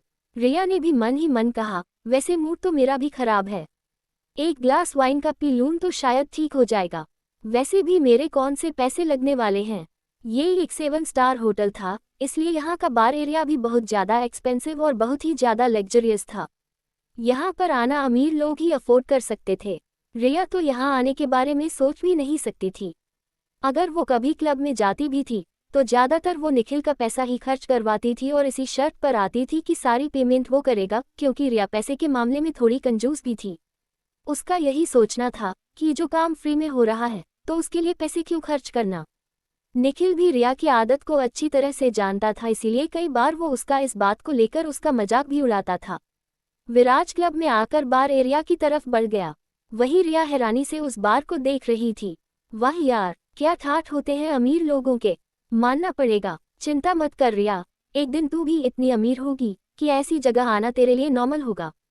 फिर तो मैं हर वीकेंड क्लब आया करूंगी और साथ में उस निखिल को भी यहाँ खींच लाया करूंगी। बहुत मेरा मजाक उड़ाता था ना। उद्धरण चिन्ह रिया ने अभी भी अपने एक हाथ में सैंडल पकड़ी हुई थी और दूसरे हाथ से अपने ड्रेस को पकड़ा हुआ था। क्योंकि वो साइड कट थी तो इस वजह से उसका एक पैर कुछ ज्यादा ही शो हो रहा था, जिसे बार बार रिया खिसकाकर छिपाने की कोशिश कर रही थी। वहीं विराज ने अपने लिए एक ड्रिंक ऑर्डर की और एक के बाद एक वो वाइन के गिलास खाली करने लगा। रिया भी आकर उसके पास ही चेयर पर बैठ गई और उसने बारटेंडर को अपने लिए भी एक गिलास वाइन देने के लिए कहा और स्माइल करते हुए फ्लोर पर डांस कर रहे और लड़के लड़कियों को देख रही थी। विराज ने एक नज़र उसे देखा और अपनी ड्रिंक का सिप लेते हुए कहा, मेरे ख्याल से तुम्हें ड्रिंक नहीं करनी चाहिए क्योंकि वैसे भी तुम आधी पागल हो और ड्रिंक करने के बाद पूरी पागल हो जाती हो। उद्धरण चिन्ह। रिया ने बनावटी स्माइल के साथ कहा, मैं पहली बार ड्रिंक नहीं कर रही हूँ और वैसे भी मैं ज़्यादा ड्रिंक नहीं करने वाली। वो तो उस दिन कैपेसिटी से ज़्यादा ले ली थी तो इसीलिए मैं होश में नहीं रही। उद्धरण चिन्ह। कहकर रिया ने काउंटर से वाइन का ग्लास उठाया और धीरे धीरे कर उसकी सिप लेने लगी। विराज ने अपना सिरनामे हिलाया और वापस अपनी ड्रिंक एंजॉय करने लगा। तभी उसके पास एक दूसरा लड़का आया जो विराज का ही दोस्त था। उसने विराज से हैंडशेक करते हुए कहा, विराज तुम यहाँ पर, व्हाट ए प्लेजेंट सरप्राइज। उद्धरण चिन्ह। विराज ने भी उससे हैंडशेक किया और एक साइड हक देते हुए उससे बात करने लगा। उसका ध्यान अब रिया से पूरी तरह से हट गया था। वो अपने दोस्त से बात करने में बिजी हो गया। वहीं रिया का ध्यान डांस फ्लोर पर डांस कर रहे उन लड़के लड़कियों पर था, इसलिए उसे पता ही नहीं चला कि धीरे धीरे कर उसने कितनी ज़्यादा वाइन इनटेक कर ली है। विराज अभी भी अपने दोस्त से ही बात कर रहा था कि तभी उसके दोस्त की नज़र फ्लो की तरफ गई। उसने विराज का ध्यान फ्लो की तरफ करते हुए कहा, विराज वो लड़की तो अभी तुम्हारे साथ बैठी हुई थी ना, क्या वो तुम्हारी गर्लफ्रेंड है? विराज ने भी अपने दोस्त के किए हुए इशारे की तरफ देखा तो हैरानी से उसकी आंखें बड़ी हो गई। सामने फ्लोर पर रिया एक हाथ में वाइन की बोतल पकड़े हुए पूरी तरह से टल्ली होकर डांस कर रही थी। रिया की ये हरकत देखकर विराज का मन हुआ कि वो अपना माथा पीट ले। वो दांत पीसते हुए धीरे से बोला, ये लड़की वाकई में चलती फिरती बवाल है। इसके ड्रामा हैं कि कभी खत्म होने का नाम ही नहीं लेते हैं। उद्धरण चिन्ह। उसने हाथ में पकड़ी हुई ड्रिंक को खत्म किया और खाली ग्लास को काउंटर पर लगभग पटकते हुए अपनी चेयर से खड़ा हुआ और अपने कदम फ्लो की तरफ बढ़ा दिए। रिया ने अपने हाथ में पकड़ी हुई बोतल को अपने होठों से लगाया और उसका एक घूंट भरते हुए उसने अपने दूसरे हाथ से अपने होठों को पोंछा और अपने कदम डीजे वाले की तरफ बढ़ा दिए। फिर अपनी बोतल वाला हाथ ऊपर उठाते हुए डीजे वाले से कहा, ओए डीजे वाले, चल गाना चेंज कर। तभी रिया के कंधे पर किसी ने टैप किया तो रिया ने उसका हाथ झटकते हुए कहा, कौन है बे? डोंट डिस्टर्ब मी, दिख नहीं रहा है कि मैं यहाँ पर एक इम्पोर्टेंट डिस्कशन कर रही हूँ। उद्धरण चिन्ह। तभी विराज जो उसके पीछे ही खड़ा था, उसने रिया की बांह पकड़कर उसे अपने सामने किया। विराज को अपने सामने देखकर रिया ने हंसते हुए कहा, ओह तो ये तुम हो, पर ये साथ में तुम्हारा जुड़वा भाई क्या कर रहा है? दरअसल रिया ने इतनी ड्रिंक कर ली थी कि अब उसे एक नहीं बल्कि दो दो विराज नजर आ रहे थे। विराज उसे अपने साथ खींचते हुए बोला, बकवास बंद करो रिया, चलो यहाँ से। रिया ने झटके से अपना हाथ छुड़ाया और कहा, क्यों जाऊं मैं यहाँ से? बोलो, तुम तो ऐसे रिएक्ट कर रहे हो जैसे मैं तुम्हारी बीवी हूँ। तुम्हारा काम खत्म हो गया ना, चलो निकलो यहाँ से, दफा हो जाओ, अब मेरा एंजॉय करने का मन है। उद्धरण चिन्ह। कहकर उसने अपने कदम वापस डीजे वाले की तरफ बढ़ा दिए। विराज वापस रिया की तरफ बढ़ ही रहा था कि 3-4 लड़के उसके सामने आकर खड़े हुए बोले, तुम्हारी प्रॉब्लम क्या है? जब वो तुम्हारे साथ आना नहीं चाहती है तो क्यों जबरदस्ती से अपने साथ ले जाना चाह रहे हो? उद्धरण चिन्ह। विराज को पहले ही रिया पर बहुत गुस्सा आ रहा था और लड़कों की बात सुनकर उसने गुस्से से अपनी मुठ्ठियां भींचते हुए कहा, चुपचाप मेरे सामने से हट जाओ वरना तुम्हारी हालत खराब कर दूंगा। उद्धरण चिन्ह। विराज ने वार्निंग देने वाली टोन में कहा तो उनमें से एक लड़के ने कहा, अच्छे से जानता हूं मैं तुम जैसे लोगों को, यहाँ आकर लड़कियों को परेशान करते हो। उद्धरण चिन्ह। अब विराज का गुस्सा अपनी हद पार कर गया था। उसने गुस्से से उस लड़के के मुंह पर एक जोर का पंच किया जिससे वो लड़का सीधा फ्लोर पर ही औंधे मुंह गिर गया। उसका पंच इतना जोरदार था कि उस लड़के को तो लगा उसका पूरा जबड़ा हिल गया हो। विराज की नज़र वापस उस तरफ गई जहां पर रिया खड़ी थी, पर अब रिया वहां नहीं थी। विराज ने फ्रस्ट्रेशन से कहा, अब कहाँ चली गई ये मुसीबत? उद्धरण चिन्ह। वो आसपास देखते हुए रिया को ढूंढने लगा। तभी डीजे वाले ने सॉन्ग चेंज कर दिया और वहां पर एक बॉलीवुड सॉन्ग प्ले होने लगा। इसी के साथ विराज के कानों में रिया की तेज आवाज आई, hey everyone, would you all like to dance with me? मेरी एक बात हमेशा याद रखना, जिंदगी भले ही झंड हो पर एंजॉयमेंट में कभी कमी नहीं आनी चाहिए, इसीलिए आज की पार्टी मेरी तरफ से। तुम्हें जितना पीना है पियो, आज सारा बिल ये रिया ठाकुर पे करेगी। So come on everybody, let's dance you. हाँ हाँ जाम भी है, हाँ हाँ शाम भी है। अरे चोरी नहीं, सारा आम भी है। सबने पी है, मुझ पे इल्जाम क्यों है? खाम खा मेरा नाम बदनाम क्यों है? देखो न लोगों ने बोतलों की बोतलें खत्म कर दी तो कुछ न हुआ, मगर मैंने होठों से लगाई तो हंगामा हो गया, हंगामा हो गया, हंगामा हंगामा हो गया। मुझे यार ने पिलाई तो हंगामा हो गया। विराज हैरानी और गुस्से के मिले जुले एक्सप्रेशन से रिया को देख रहा था। वही रिया बार काउंटर पर खड़ी हुई मदहोश होकर डांस कर रही थी और साथ ही साथ वाइन की बोतल को माइक की तरह इस्तेमाल करते हुए गा भी रही थी। वहां खड़े सभी बॉयज और गर्ल्स रिया को इतना ज्यादा एंजॉय करते हुए देखकर खुश भी हो रहे थे और सभी हूटिंग कर रहे थे। विराज अब तक रिया के पास पहुंच गया था। उसने जैसे ही रिया को उतारने के लिए अपना हाथ आगे बढ़ाया, रिया ने उसे खुद से दूर किया और जल्दी से काउंटर से उतरकर दूसरी तरफ भाग गई और वापस फ्लो पर जाकर डांस करने लगी। रिया को चारों तरफ से बाकी लोगों ने भी घेर लिया था और वो भी उसके साथ एंजॉय करते हुए डांस कर रहे थे। रिया को देखकर लग रहा था कि वो फुल ऑन मस्ती के मूड में थी। कोष्टक गोरों का तूफान ये कहता, हमें भी बता क्यों रहता, गुफाओं में ये दिल तेरा शीशे में कहाँ बंद रहता। जुबा पे लगे और कहता है, इस गम को भी पी ले जरा, जाने क्यों तू कल दोहराती, कैसी बर्फ में तू डूब जाती। Oh no you loving me leaving me, baby will hurt no moon. Riya तो पूरी तरह से नशे में टल्ली थी। वही विराज, जो थोड़ी दूरी पर खड़ा गुस्से से रिया को घूर रहा था, वो साफ देख पा रहा था उसके साथ डांस करने लड़के कुछ ऐसे भी थे जो डांस के बहाने बार बार रिया को बार बार छूने की कोशिश कर रहे थे। पर रिया नशे में होने की वजह से इन बातों पर ध्यान नहीं दे रही थी। उन लड़कों की हरकत देखकर विराज ने एक बार फिर से अपने कदम फ्लो की तरफ बढ़ा दिए। एक लड़का रिया के सामने खड़े होकर कुछ ज्यादा ही उसके करीब होने की कोशिश कर रहा था। विराज ने कंधे से पकड़कर उसे अपने सामने किया और एक जोर का पंच उसके मुंह पर मारा, जिससे वो सभी लड़के जो रिया को चारों तरफ से घेरे हुए नाच रहे थे, वो हैरानी से फ्लो पर पड़े हुए अपने साथी को देख रहे थे। तभी उसमें एक लड़के ने विराज को घूरते हुए कहा, तुम्हारी हिम्मत कैसे हुई हमारे साथी पर ऐसे हाथ उठाने की, और हम इस लड़की के साथ डांस कर रहे हैं तो तुम्हें क्या प्रॉब्लम है? उद्धरण चिन्ह। वही फ्लो पर तनातनी का माहौल देखकर डीजे वाले ने भी सॉन्ग बंद कर दिया। अब वहां का माहौल काफी ज्यादा गर्म था।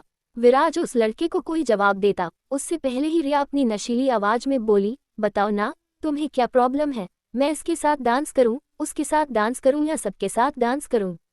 तुम्हें क्या प्रॉब्लम है, बोलो।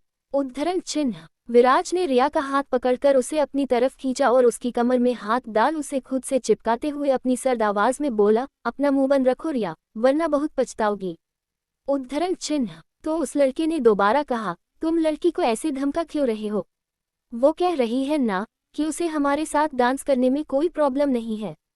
उद्धरण चिन्ह। तभी रिया ने भी उस लड़के का साथ देते हुए कहा, सही कहा, बिल्कुल 100% सही है, मुझे किसी के साथ डांस करने में दिक्कत नहीं है, पर ये जो है ना एक नंबर का जलकुकड़ा, पता नहीं इसे मेरी खुशियों से क्या दिक्कत है। उद्धरण चिन्ह। कहते हुए रिया ने अपनी भौहें सिकोड़कर विराज की तरफ देखा तो विराज ने भी रिया को अपनी जलती हुई नजरों से घूरते हुए कहा, मैंने कहा ना अब एक शब्द मुंह से मत निकालो वरना। इस वरना के पीछे छुपी हुई वार्निंग को रिया जैसे नशे में भी पहचानती थी, इसलिए उसने जल्दी से अपने होठों पर अपनी उंगली रखी और अपनी पलकें झपकाकर जैसे इशारे से कहा, नहीं कुछ नहीं बोलूंगी। उद्धरण चिन्ह। वही विराज ने उस लड़के से कहा, तुम लोगों की इतनी औकात नहीं है कि विराज सिंघानिया तुम्हें जवाब दे, समझे? कहकर विराज ने रिया को अपने कंधे पर लाद लिया और वहां से आगे बढ़ गया। वही विराज सिंघानिया का नाम सुनकर अब वहां किसी की हिम्मत नहीं हुई कुछ भी सवाल पूछने की, क्योंकि सभी लोग विराज सिंघानिया के नाम से अच्छे से वाकिफ थे। वही विराज के ऐसे कंधे पर लादने की वजह से रिया एक बार फिर से विराज पर चिल्ला रही थी। वही विराज को रिया की हरकतों पर पहले ही बहुत गुस्सा आ रहा था और अब विराज का मन कर रहा था कि इस लड़की को टेरेस पर ले जाकर वहीं से धक्का दे दे। कुछ देर में विराज उसे अपनी गाड़ी के पास लेकर आया और फ्रंट सीट पर लगभग धकेल दिया और गाड़ी का डोर बंद कर दिया। रिया फ्रंट सीट पर बैठे हुए अपनी ही बकबक किए जा रही थी। वही विराज ने उसकी बकवास पर कोई ध्यान नहीं दिया और गाड़ी स्टार्ट कर वहां से निकल गया। तारांकन। अंश की गाड़ी इस वक्त एक सुनसान रोड पर रुकी हुई थी। उसका चेहरा इस वक्त बहुत ही ज्यादा शांत था, लेकिन उसकी आंखों में डार्क एक्सप्रेशन नजर आ रहे थे। वहीं हीर जो उसके बगल में बैठी हुई थी, वो घबराई हुई नजरों से कभी सामने तो कभी अंश की तरफ देख रही थी। दरअसल उसकी गाड़ी के सामने ही दो कार खड़ी थी, जिसने अंश की गाड़ी का रास्ता रोका हुआ था। हीर ने डरते हुए अंश से पूछा, ये लोग कौन हैं और इन्होंने हमारा रास्ता क्यों रोका हुआ है? उद्धरण चिन्ह। अंश ने तिरछी नजर से हीर की तरफ देखा। हीर के चेहरे पर उसकी घबराहट साफ नजर आ रही थी। अंश ने हीर का हाथ पकड़कर हल्का सा प्रेस करते हुए कहा, ये हमारे कुछ बिजनेस राइवल के भेजे हुए आदमी हैं, जो मुझसे कुछ बात करने आए हैं। मैं उनसे अभी बात करके आता हूँ, तुम अंदर ही रहना, ठीक है? उद्धरण चिन्ह कहकर अंश ने हीर का हाथ छोड़ा और जैसे ही वो गाड़ी से बाहर जाने लगा, हीर ने जल्दी से अंश की बाहों को कसकर अपने दोनों हाथों से पकड़ लिया। अंश, जो अभी बाहर की तरफ जा ही रहा था, वो रुक गया और उसने पलटकर हीर की तरफ देखा और फिर हीर के दोनों हाथों की तरफ, जिससे उसने अंश की बाहों को थामा हुआ था। एपिसोड 129। कहानी अब तक। दरअसल उसकी गाड़ी के सामने ही दो कार खड़ी थी, जिसने अंश की गाड़ी का रास्ता रोका हुआ था। हीर ने डरते हुए अंश से पूछा, ये लोग कौन हैं और इन्होंने हमारा रास्ता क्यों रोका हुआ है? उद्धरण चिन्ह। अंश ने तिरछी नजर से हीर की तरफ देखा। हीर के चेहरे पर उसकी घबराहट साफ नजर आ रही थी। अंश ने हीर का हाथ पकड़कर हल्का सा प्रेस करते हुए कहा, ये हमारे कुछ बिजनेस राइवल के भेजे हुए आदमी हैं, जो मुझसे कुछ बात करने आए हैं। मैं उनसे अभी बात करके आता हूँ, तुम अंदर ही रहना, ठीक है? उद्धरण चिन्ह कहकर अंश ने हीर का हाथ छोड़ा और जैसे ही वो गाड़ी से बाहर जाने लगा, हीर ने जल्दी से अंश की बाहों को कसकर अपने दोनों हाथों से पकड़ लिया। अंश, जो अभी बाहर की तरफ जा ही रहा था, वो रुक गया और उसने पलटकर हीर की तरफ देखा और फिर हीर के दोनों हाथों की तरफ, जिससे उसने अंश की बाहों को थामा हुआ था। अब आगे। हीर ने थोड़ी घबराई हुई आवाज में कहा, प्लीज आप बाहर मत जाइए, वो लोग बहुत खतरनाक लग रहे हैं, उन्होंने आपको कुछ कर दिया तो? हीर की आंखों में अंश के लिए फिक्र साफ नजर आ रही थी, जिसे देखकर अंश एक पल के लिए तो उसे देखता ही रह गया। उसने वापस सीट पर बैठकर हीर के हाथ को अपने हाथों में लिया और कहा, मुझे ऐसे लोगों से डील करने की आदत है हीर, तुम डरो मत, मैं बस थोड़ी देर में वापस लौटता हूँ, ठीक है? हीर ने नम आंखों से अंश को देखते हुए धीरे से अपना सिर हाँ में हिलाया। अंश गाड़ी से बाहर निकला और अपने कदम उन लोगों की तरफ बढ़ा दिए। अंश को बाहर आते देखकर गाड़ी में से भी चार आदमी एक एक करके बाहर निकले। उन चारों के हाथों में धारदार हथियार थे। अंश अपनी खतरनाक नजरों से एक एक कर उन सभी को देख रहा था। तभी गाड़ी की बैक सीट का डोर ओपन हुआ और एक आदमी, जिसने फॉर्मल कपड़े पहने हुए थे, वो गाड़ी से बाहर निकला और अपने कोट के बटन लगाकर उसने अंश की तरफ अपने कदम बढ़ा दिए। वो आदमी करीब 35 साल का लग रहा था और अपने कदम अंश की तरफ बढ़ाते हुए अंश के सामने आकर खड़ा हो गया। उस आदमी को देखकर अंश ने अजीब सी स्माइल के साथ कहा, नमन शेरगिल, खुद मुझसे मिलने आए हैं? वैसे वही मैं सोचूं, अब तक तुम इतने शांत क्यों बैठे हुए हो? तुमने ऐसा कुछ किया क्यों नहीं? उद्धरण चिन्ह। सामने खड़ा नमन शेरगिल, जो अंश का ही बिजनेस राइवल था, उसने अपने दांत पीसते हुए गुस्से से कहा, अंश खुराना, तुम खुद को समझते क्या हो?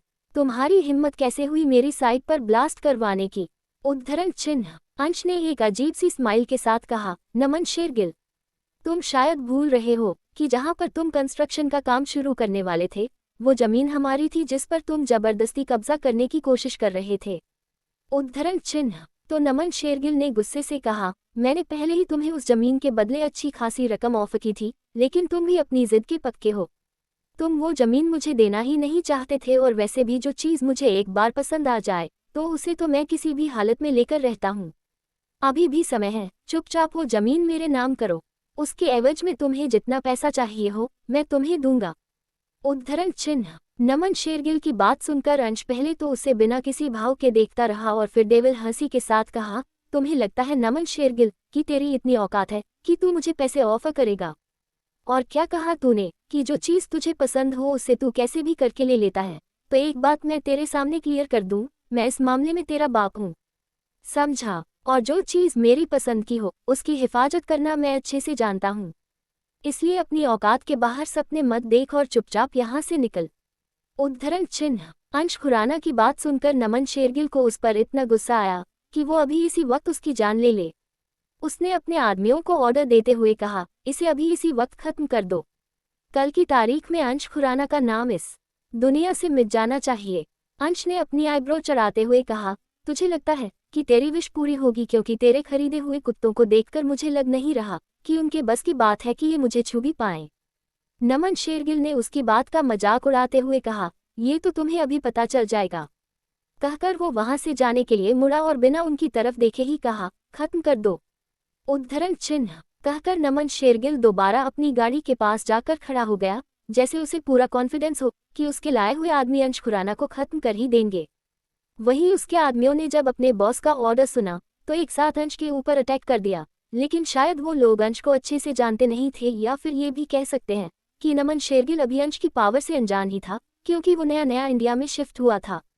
वहीं उन लोगों का अंश पर वार करना था कि अंश ने बड़ी फुर्ती से उनकी वार से बचते हुए उन लोगों पर अटैक ही कर दिया।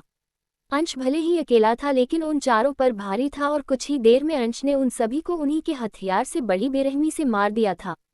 वहीं नमन शेरगिल हैरानी से सड़क पर पड़े हुए अपने आदमियों की लाश देख रहा था, और अंश, जिसके चेहरे पर और कपड़ों पर उन आदमियों का खून लगा हुआ था, उसने अपनी खतरनाक वाली हंसी के साथ नमन शेरगिल से कहा, क्या तुझे कोई ढंग के लोग नहीं मिले थे मुझ पर हमला करवाने के लिए? ये लोग तो 5 मिनट भी मेरे सामने नहीं टिक पाए। Try better next time. ऑक कहकर उसने अपने पॉकेट से अपना रुमाल निकाला और अपने चेहरे पर लगी खून के छींटों को साफ करके और अपने हाथों को पोंछकर उसे साइड में फेंक दिया। वहीं नमन शेरगिल, जो अभी भी सदमे से वहीं खड़ा हुआ था, वो वापस अंश पर चिल्लाते हुए बोला, इन चंद लोगों को मारकर तुम क्या समझते हो कि तुम मुझसे जीत जाओगे? नहीं अंश खुराना, मैं इतनी आसानी से हार नहीं मानूंगा, देख लूंगा तुम्हें। उद्धरण चिन्ह अंश ने उसका मजाक उड़ाते हुए कहा, शेर का मुकाबला सिर्फ शेर ही कर सकता है, गीदड़ नहीं। अब चुपचाप अपनी गाड़ी में बैठ और निकल यहाँ से, वरना तेरी हालत भी इनके जैसी कर दूंगा। उद्धरण चिन्ह कहकर अंश ने उसे एक डेविल लुक दिया और वापस अपनी गाड़ी में आकर बैठ गया। नमन शेरगिल बदले की आग में जलता हुआ अपनी गाड़ी में बैठा और वहां से निकल गया। आज जब गाड़ी में आकर बैठा हो तो उसकी नज़र जब हीर पर गई तो हीर उसे काफी ज्यादा डरी हुई नजर आई। उसका चेहरा डर से सफेद पड़ गया था और वो सहमी नजरों से सामने ही देख रही थी। अंश ने जैसे ही उसके कंधे पर हाथ रखा, हीर ने चौंकते हुए डरी हुई नजरों से अंश की तरफ देखा और उसको देखते ही हीर ने उसके गले से लग गई। अंश साफ महसूस कर पा रहा था कि हीर की बॉडी बुरी तरह से कांप रही है। अंश जानता था कि हीर के लिए ये सब चीजें फेस करना नॉर्मल नहीं है, इसीलिए उसने कसकर हीर को अपनी बाहों में भर लिया। हीर काफी घबराई हुई आवाज में बोली, आपको कहीं चोट तो नहीं लगी ना? मैंने आपको कहा था बाहर मत जाए। वो लोग कितने खतरनाक थे, उनके हाथ में कितने खतरनाक वाले हथियार थे, आपको चोट लग जाती तो? हीर रोते हुए ये सारी बातें बोल रही थी। हाँ, बदलाव तो इन दोनों में ही आया था। हीर जहाँ कुछ वक्त पहले तक अंश से बेइंतहा नफरत करती थी, वहीं अंश को भी हीर के रोने से या उसकी तकलीफ से कोई फर्क नहीं पड़ता था। अंश के लिए हीर सिर्फ उसकी जिद थी, उससे ज्यादा कुछ नहीं। वहीं हीर के लिए अंश से रिश्ता सिर्फ एक बंधन था जिसे जबरदस्ती उसके साथ बांधा गया था, उससे ज्यादा कुछ नहीं। हीर को इतना ज्यादा पैनिक होते देखकर अंश ने उसे अपनी तरफ खींचकर अपनी गोद में बैठा लिया और उसके बालों को सहलाते हुए उसे शांत करने लगा। शांत हो जाओ, कुछ नहीं हुआ है, मैं ठीक हूँ, देखो मैं पूरी तरह से ठीक हूँ, पैनिक मत करो। हीर ने अभी भी कसकर अंश को अपने गले से लगाया हुआ था, जैसे उसे डर हो कि वो जरा सी अपनी पकड़ ढीली करेगी तो अंश उसे छोड़कर चला जाएगा। अंश काफी देर तक ऐसे ही हीर को अपनी गोद में होल्ड किए बैठा रहा। उसने अपना सिर सीट की बैक पर टिका लिया और हीर के चुप होने का इंतजार करता रहा। हीर काफी देर तक अंश के गले लगकर रोती रही और धीरे धीरे अंश के पैम्पर करने से अब वो शांत होने लगी थी। कुछ देर तक वो ऐसे ही अंश के कंधे पर सिर रखी सिसक रही थी। अंश ने धीरे से और बहुत ही सॉफ्ट आवाज में कहा, तुम्हें इतना डर क्यों लग रहा था हीर? क्या तुम मुझे जानती नहीं हो? उद्धरण चिन्ह तभी अंश के दिमाग में कुछ आया और उसने हीर को खुद से दूर किया। हीर का छोटा सा मासूम सा चेहरा रोने से बिल्कुल लाल हो गया था और उसकी नाक भी बिल्कुल लाल हो गई थी और बीच बीच में वो सुबक भी रही थी। अंश ने हीर की चिन पकड़कर उसका चेहरा ऊपर किया। हीर की नीली आंखें रोने से लाल हो गई थी। अंश ने हीर के आंसू पोंछते हुए कहा, तुम्हें कब से मेरी इतनी फिक्र होने लगी? मुझे नहीं पता था कि तुम मेरे बारे में इतना कुछ भी सोचती हो। अंश ने स्माइल करते हुए कहा तो हीर ने भी चिढ़ते हुए अंश के कंधे पर मारते हुए कहा, आप मेरे पति हैं, मैं आपकी फिक्र नहीं करूंगी तो कौन करेगा? और आपको क्या जरूरत है हर बार ऐसे हर किसी से फाइटिंग करने की? आप बिना फाइटिंग के नहीं रह सकते क्या? उद्धरण चिन्ह हीर बड़े ही भोलेपन से ये बातें कह रही थी और अंश से इसकी शिकायतें भी किए जा रही थी। अंश ने हंसते हुए हीर के लाल हो चुके गालों को पिंच करते हुए कहा, अगर मैं उनसे फाइटिंग नहीं करता तो वो लोग मुझे मार देते। क्या तुम चाहती हो ऐसा हो? उद्धरण चिन्ह। अंश के ऐसा कहते ही हीर ने एक बार फिर से जोर जोर से रोना शुरू कर दिया और रोते हुए ही कहा, नहीं, आपको कुछ नहीं होना चाहिए, वरना मेरा क्या होगा? उद्धरण चिन्ह। अंश को बहुत अच्छा लग रहा था हीर का उसके लिए इतनी फिक्र करना। कहाँ तो हीर हमेशा ही उससे चिड़ी हुई, उस पर गुस्सा करती हुई या उससे डरती हुई रहती थी, और कहाँ आज उसके सामने उसके लिए अपनी फिक्र जता रही थी। हीर को भी नहीं पता था कि धीरे धीरे उसे अंश की आदत होती जा रही है, पर अंश को एहसास हो गया था कि अंश को हीर की और हीर को अंश की आदत हो चुकी है। अंश ने हीर के बालों को उंगलियों से उसके कानों के पीछे करते हुए कहा, तुम्हारे लिए तो अच्छा ही होता ना, वैसे भी तुम यही कहती हो कि मैं तुम्हें परेशान करता हूँ। अगर वो लोग मुझे मार देते तो मुझे लगता है सबसे ज्यादा खुश तुम ही होती। उद्धरण चिन्ह। अंश की ये बात हीर को अब गुस्सा दिला रही थी, जिससे हीर ने रोते हुए अंश के सीने पर मारते हुए कहा, ऐसी बात मत कीजिए। अगर आप ऐसी बात करेंगे तो मैं आपको बहुत मारूंगी, फिर मत कहना कि हीर मुझे मारती है। हीर बड़े ही क्यूट तरीके से अंश को धमकाते हुए बोली। अंश ने अपने एक्सप्रेशन एकदम से सख्त किए और अपनी आईब्रो चढ़ाते हुए कहा, क्या तुम वाकई में मुझे मरोगी हीर? उद्धरण चिन्ह। दरअसल अंश को हीर की हरकत पर मन ही मन हंसी भी आ रही थी, लेकिन उसे अपनी क्यूट सी बीवी की ये क्यूट हरकतें बहुत अच्छी भी लग रही थी, जो उसी की गोद में बैठकर उसे ही धमकाते हुए उससे फाइट कर रही थी। इसीलिए वो जानबूझकर हीर को चिढ़ाने की कोशिश कर रहा था। वहीं हीर ने जब अंश की बात सुनी तो धीरे से अपना सिर हाँ में हिलाया और रुंधी हुई आवाज में कहा, हाँ, मैं आपको मारूंगी क्योंकि आप हमेशा ऐसी बातें करते हो जो मेरा दिल दुखाती हैं। उद्धरण चिन्ह। अंश ने गहरी सांस ली और हीर के चेहरे को थामते हुए कहा, ठीक है, जब तुम्हें मुझ पर गुस्सा आए तो मुझे ढेर सारा मारना, वैसे भी तुम्हारे नाजुक से हाथों से भला मुझे कहाँ लगने वाली है। हीर ने अपनी भौहें सिकुड़ी और फिर अपने दोनों हाथों की तरफ देखते हुए कहा, आपको ऐसा क्यों लगता है कि मेरे हाथ से आपको लगेगी नहीं? मुझे जब गुस्सा आता है ना तो मैं अपने भाई को भी पीट देती हूँ, और तब वो मेरी शिकायत भी कर देता है माँ से। उसे लगती होगी तभी तो वो शिकायत करता है ना। उद्धरण चिन्ह। अंश को बड़ा मजा आ रहा था हीर की ऐसी बातें सुनकर, क्योंकि धीरे धीरे ही सही हीर अब अंश के सामने खुलने लगी थी और अपने मन की फीलिंग्स उसके सामने जताने लगी थी। अंश ने हीर की दोनों छोटे छोटे नाजुक हाथों को अपने बड़े और सख्त हाथों में पकड़ा और एक एक कर दोनों को चूमते हुए हीर की सुर्ख हो चुकी आंखों में देखने लगा। अंश के होठों का स्पर्श अपने हाथ पर होते ही हीर ने शर्माकर अपनी मुट्ठियों को बंद कर लिया। जहां कुछ देर पहले तक हीर का चेहरा रोने से लाल हो रहा था, अब उसका चेहरा शर्म से लाल होने लगा और उसने शर्माकर अपनी पलकें झुका ली।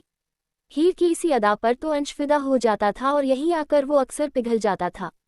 हीर की आंसू से भीगी हुई पलकें, गुलाबी गालों पर बने आंसू की लकीरें और सुर्ख हो चुके होंठ जो हल्के हल्के कांप रहे थे, वो अंश को मदहोश करने के लिए काफी थे। उसका दिल चाह रहा था कि वो अपने इस नाजुक सी बीवी को हमेशा अपनी बाहों में छुपा कर रखें। अंश ने अपने एक हाथ हीर की बैक पर रखा हुआ था और दूसरे हाथ से उसने अपनी सीट को एडजस्ट किया, जिससे वो धीरे धीरे सीट पर पीछे की तरफ झुकने लगा। हीर ने अपने दोनों हाथ अंश के सीने पर रखे हुए थे और अपनी पलकों को अभी भी झुकाए हुए था, जैसे वो समझ गई थी कि अंश अब आगे क्या करने वाला है। एपिसोड 130। अब आगे। हीर ने थोड़ी घबराई हुई आवाज में कहा, प्लीज आप बाहर मत जाइए, वो लोग बहुत खतरनाक लग रहे हैं, उन्होंने आपको कुछ कर दिया तो? हीर की आंखों में अंश के लिए फिक्र साफ नजर आ रही थी, जिसे देखकर अंश एक पल के लिए तो उसे देखता ही रह गया। उसने वापस सीट पर बैठकर हीर के हाथ को अपने हाथों में लिया और कहा, मुझे ऐसे लोगों से डील करने की आदत है हीर, तुम डरो मत, मैं बस थोड़ी देर में वापस लौटता हूँ, ठीक है? हीर ने नम आंखों से अंश को देखते हुए धीरे से अपना सिर हाँ में हिलाया। अंश गाड़ी से बाहर निकला और अपने कदम उन लोगों की तरफ बढ़ा दिए। अंश को बाहर आते देखकर गाड़ी में से भी 4 आदमी एक एक करके बाहर निकले। उन चारों के हाथों में धारदार हथियार थे। अंश अपनी खतरनाक नजरों से एक एक कर उन सभी को देख रहा था। तभी गाड़ी की बैक सीट का डोर ओपन हुआ और एक आदमी, जिसने फॉर्मल कपड़े पहने हुए थे, वो गाड़ी से बाहर निकला और अपने कोट के बटन लगाकर उसने अंश की तरफ अपने कदम बढ़ा दिए। वो आदमी करीब 35 साल का लग रहा था और अपने कदम अंश की तरफ बढ़ाते हुए अंश के सामने आकर खड़ा हो गया। उस आदमी को देखकर अंश ने अजीब सी स्माइल के साथ कहा, नमन शेरगिल खुद मुझसे मिलने आए हैं। वैसे वही मैं सोचूं, अब तक तुम इतने शांत क्यों बैठे हुए हो? तुमने ऐसा कुछ किया क्यों नहीं?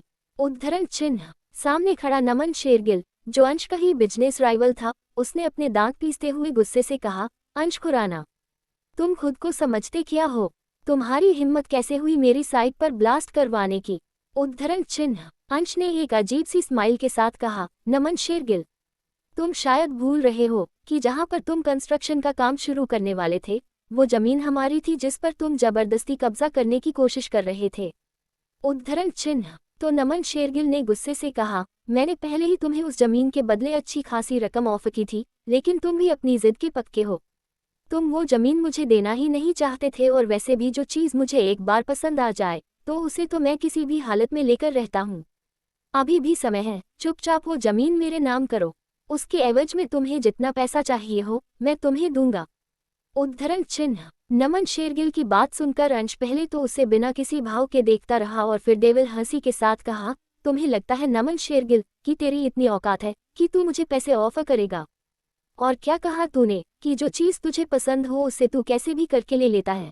तो एक बात मैं तेरे सामने क्लियर कर दूं, मैं इस मामले में तेरा बाप हूँ, समझा? और जो चीज़ मेरी पसंद की हो उसकी हिफाजत करना मैं अच्छे से जानता हूँ। इसलिए अपनी औकात के बाहर सपने मत देख और चुपचाप यहाँ से निकल। उद्धरण चिन्ह। अंश खुराना की बात सुनकर नमन शेरगिल को उस पर इतना गुस्सा आया कि वो अभी इसी वक्त उसकी जान ले ले। उसने अपने आदमियों को ऑर्डर देते हुए कहा, इसे अभी इसी वक्त खत्म कर दो। कल की तारीख में अंश खुराना का नाम इस दुनिया से मिट जाना चाहिए। अंश ने अपनी आईब्रो चढ़ाते हुए कहा, तुझे लगता है कि तेरी विश पूरी होगी? क्योंकि तेरे खरीदे हुए कुत्तों को देखकर मुझे लग नहीं रहा कि उनके बस की बात है कि ये मुझे छू भी पाएं। नमन शेरगिल ने उसकी बात का मजाक उड़ाते हुए कहा, ये तो तुम्हें अभी पता चल जाएगा। कहकर वो वहां से जाने के लिए मुड़ा और बिना उनकी तरफ देखे ही कहा, खत्म कर दो। उद्धरण चिन्ह। कहकर नमन शेरगिल दोबारा अपनी गाड़ी के पास जाकर खड़ा हो गया, जैसे उसे पूरा कॉन्फिडेंस हो कि उसके लाए हुए आदमी अंश खुराना को खत्म कर ही देंगे। वहीं उसके आदमियों ने जब अपने बॉस का ऑर्डर सुना तो एक साथ अंश के ऊपर अटैक कर दिया। लेकिन शायद वो लोग अंश को अच्छे से जानते नहीं थे, या फिर ये भी कह सकते हैं कि नमन शेरगिल अभी अंश की पावर से अनजान ही था, क्योंकि वो नया नया इंडिया में शिफ्ट हुआ था। वहीं उन लोगों का अंश पर वार करना था कि अंश ने बड़ी फुर्ती से उनकी वार से बचते हुए उन लोगों पर अटैक ही कर दिया। अंश भले ही अकेला था लेकिन उन चारों पर भारी था, और कुछ ही देर में अंश ने उन सभी को उन्हीं के हथियार से बड़ी बेरहमी से मार दिया था। वहीं नमन शेरगिल हैरानी से सड़क पर पड़े हुए अपने आदमियों की लाश देख रहा था, और अंश, जिसके चेहरे पर और कपड़ों पर उन आदमियों का खून लगा हुआ था, उसने अपनी खतरनाक वाली हंसी के साथ नमन शेरगिल से कहा, क्या तुझे कोई ढंग के लोग नहीं मिले थे मुझ पर हमला करवाने के लिए? ये लोग तो 5 मिनट भी मेरे सामने नहीं टिक पाए। Try better next time. और कहकर उसने अपने पॉकेट से अपना रुमाल निकाला और अपने चेहरे पर लगी खून के छींटों को साफ करके और अपने हाथों को पोंछकर उसे साइड में फेंक दिया। वहीं नमन शेरगिल, जो अभी भी सदमे से वहीं खड़ा हुआ था, वो वापस अंश पर चिल्लाते हुए बोला, इन चंद लोगों को मारकर तुम क्या समझते हो कि तुम मुझसे जीत जाओगे? नहीं अंश खुराना, मैं इतनी आसानी से हार नहीं मानूंगा, देख लूंगा तुम्हें। उद्धरण चिन्ह। अंश ने उसका मजाक उड़ाते हुए कहा, शेर का मुकाबला सिर्फ शेर ही कर सकता है, गीदड़ नहीं। अब चुपचाप अपनी गाड़ी में बैठ और निकल यहाँ से, वरना तेरी हालत भी इनके जैसी कर दूंगा। उद्धरण चिन्ह। कहकर अंश ने उसे एक डेविल लुक दिया और वापस अपनी गाड़ी में आकर बैठ गया। नमन शेरगिल बदले की आग में जलता हुआ अपनी गाड़ी में बैठा और वहां से निकल गया। आज जब गाड़ी में आकर बैठा हो तो उसकी नज़र जब हीर पर गई तो हीर उसे काफी ज्यादा डरी हुई नजर आई। उसका चेहरा डर से सफेद पड़ गया था और वो सहमी नजरों से सामने ही देख रही थी। अंश ने जैसे ही उसके कंधे पर हाथ रखा, हीर ने चौंकते हुए डरी हुई नजरों से अंश की तरफ देखा और उसको देखते ही हीर ने उसके गले से लग गई। अंश साफ महसूस कर पा रहा था कि हीर की बॉडी बुरी तरह से कांप रही है। अंश जानता था कि हीर के लिए ये सब चीजें फेस करना नॉर्मल नहीं है, इसीलिए उसने कसकर हीर को अपनी बाहों में भर लिया। हीर काफी घबराई हुई आवाज में बोली, आपको कहीं चोट तो नहीं लगी ना? मैंने आपको कहा था बाहर मत जाए। वो लोग कितने खतरनाक थे, उनके हाथ में कितने खतरनाक वाले हथियार थे, आपको चोट लग जाती तो? हीर रोते हुए ये सारी बातें बोल रही थी। हाँ, बदलाव तो इन दोनों में ही आया था। हीर जहाँ कुछ वक्त पहले तक अंश से बेइंतहा नफरत करती थी, वहीं अंश को भी हीर के रोने से या उसकी तकलीफ से कोई फर्क नहीं पड़ता था। अंश के लिए हीर सिर्फ उसकी जिद थी, उससे ज्यादा कुछ नहीं। वहीं हीर के लिए अंश से रिश्ता सिर्फ एक बंधन था जिसे जबरदस्ती उसके साथ बांधा गया था, उससे ज्यादा कुछ नहीं। हीर को इतना ज्यादा पैनिक होते देखकर अंश ने उसे अपनी तरफ खींचकर अपनी गोद में बैठा लिया और उसके बालों को सहलाते हुए उसे शांत करने लगा। शांत हो जाओ, कुछ नहीं हुआ है, मैं ठीक हूँ, देखो मैं पूरी तरह से ठीक हूँ, पैनिक मत करो। हीर ने अभी भी कसकर अंश को अपने गले से लगाया हुआ था, जैसे उसे डर हो कि वो जरा सी अपनी पकड़ ढीली करेगी तो अंश उसे छोड़कर चला जाएगा। अंश काफी देर तक ऐसे ही हीर को अपनी गोद में होल्ड किए बैठा रहा। उसने अपना सिर सीट की बैक पर टिका लिया और हीर के चुप होने का इंतजार करता रहा। हीर काफी देर तक अंश के गले लगकर रोती रही और धीरे धीरे अंश के पैम्पर करने से अब वो शांत होने लगी थी। कुछ देर तक वो ऐसे ही अंश के कंधे पर सिर रखे सिसक रही थी। अंश ने धीरे से और बहुत ही सॉफ्ट आवाज में कहा, तुम्हें इतना डर क्यों लग रहा था हीर? क्या तुम मुझे जानती नहीं हो? उद्धरण चिन्ह। तभी अंश के दिमाग में कुछ आया और उसने हीर को खुद से दूर किया। हीर का छोटा सा मासूम सा चेहरा रोने से बिल्कुल लाल हो गया था और उसकी नाक भी बिल्कुल लाल हो गई थी और बीच बीच में वो सुबक भी रही थी। अंश ने हीर की चिन पकड़कर उसका चेहरा ऊपर किया। हीर की नीली आंखें रोने से लाल हो गई थी। अंश ने हीर के आंसू पोंछते हुए कहा, तुम्हें कब से मेरी इतनी फिक्र होने लगी? मुझे नहीं पता था कि तुम मेरे बारे में इतना कुछ भी सोचती हो। अंश ने स्माइल करते हुए कहा तो हीर ने भी चिढ़ते हुए अंश के कंधे पर मारते हुए कहा, आप मेरे पति हैं, मैं आपकी फिक्र नहीं करूंगी तो कौन करेगा? और आपको क्या जरूरत है हर बार ऐसे हर किसी से फाइटिंग करने की? आप बिना फाइटिंग के नहीं रह सकते क्या? उद्धरण चिन्ह। हीर बड़े ही भोलेपन से ये बातें कह रही थी और अंश से इसकी शिकायतें भी किए जा रही थी। अंश ने हंसते हुए हीर के लाल हो चुके गालों को पिंच करते हुए कहा, अगर मैं उनसे फाइटिंग नहीं करता तो वो लोग मुझे मार देते। क्या तुम चाहती हो ऐसा हो? उद्धरण चिन्ह। अंश के ऐसा कहते ही हीर ने एक बार फिर से जोर जोर से रोना शुरू कर दिया और रोते हुए ही कहा, नहीं, आपको कुछ नहीं होना चाहिए, वरना मेरा क्या होगा? उद्धरण चिन्ह। अंश को बहुत अच्छा लग रहा था हीर का उसके लिए इतनी फिक्र करना। कहाँ तो हीर हमेशा ही उससे चिढ़ी हुई, उस पर गुस्सा करती हुई या उससे डरती हुई रहती थी, और कहाँ आज उसके सामने उसके लिए अपनी फिक्र जता रही थी। हीर को भी नहीं पता था कि धीरे धीरे उसे अंश की आदत होती जा रही है, पर अंश को एहसास हो गया था कि अंश को हीर की और हीर को अंश की आदत हो चुकी है। अंश ने हीर के बालों को उंगलियों से उसके कानों के पीछे करते हुए कहा, तुम्हारे लिए तो अच्छा ही होता ना, वैसे भी तुम यही कहती हो कि मैं तुम्हें परेशान करता हूँ। अगर वो लोग मुझे मार देते तो मुझे लगता है सबसे ज्यादा खुश तुम ही होती। उद्धरण चिन्ह। अंश की ये बात हीर को अब गुस्सा दिला रही थी, जिससे हीर ने रोते हुए अंश के सीने पर मारते हुए कहा, ऐसी बात मत कीजिए, अगर आप ऐसी बात करेंगे तो मैं आपको बहुत मारूंगी, फिर मत कहना कि हीर मुझे मारती है। हीर बड़े ही क्यूट तरीके से अंश को धमकाते हुए बोली। अंश ने अपने एक्सप्रेशन एकदम से सख्त किए और अपनी आईब्रो चढ़ाते हुए कहा, क्या तुम वाकई में मुझे मरोगी हीर? उद्धरण चिन्ह। दरअसल अंश को हीर की हरकत पर मन ही मन हंसी भी आ रही थी, लेकिन उसे अपनी क्यूट सी बीवी की ये क्यूट हरकतें बहुत अच्छी भी लग रही थी, जो उसी की गोद में बैठकर उसे ही धमकाते हुए उससे फाइट कर रही थी। इसीलिए वो जानबूझकर हीर को चिढ़ाने की कोशिश कर रहा था।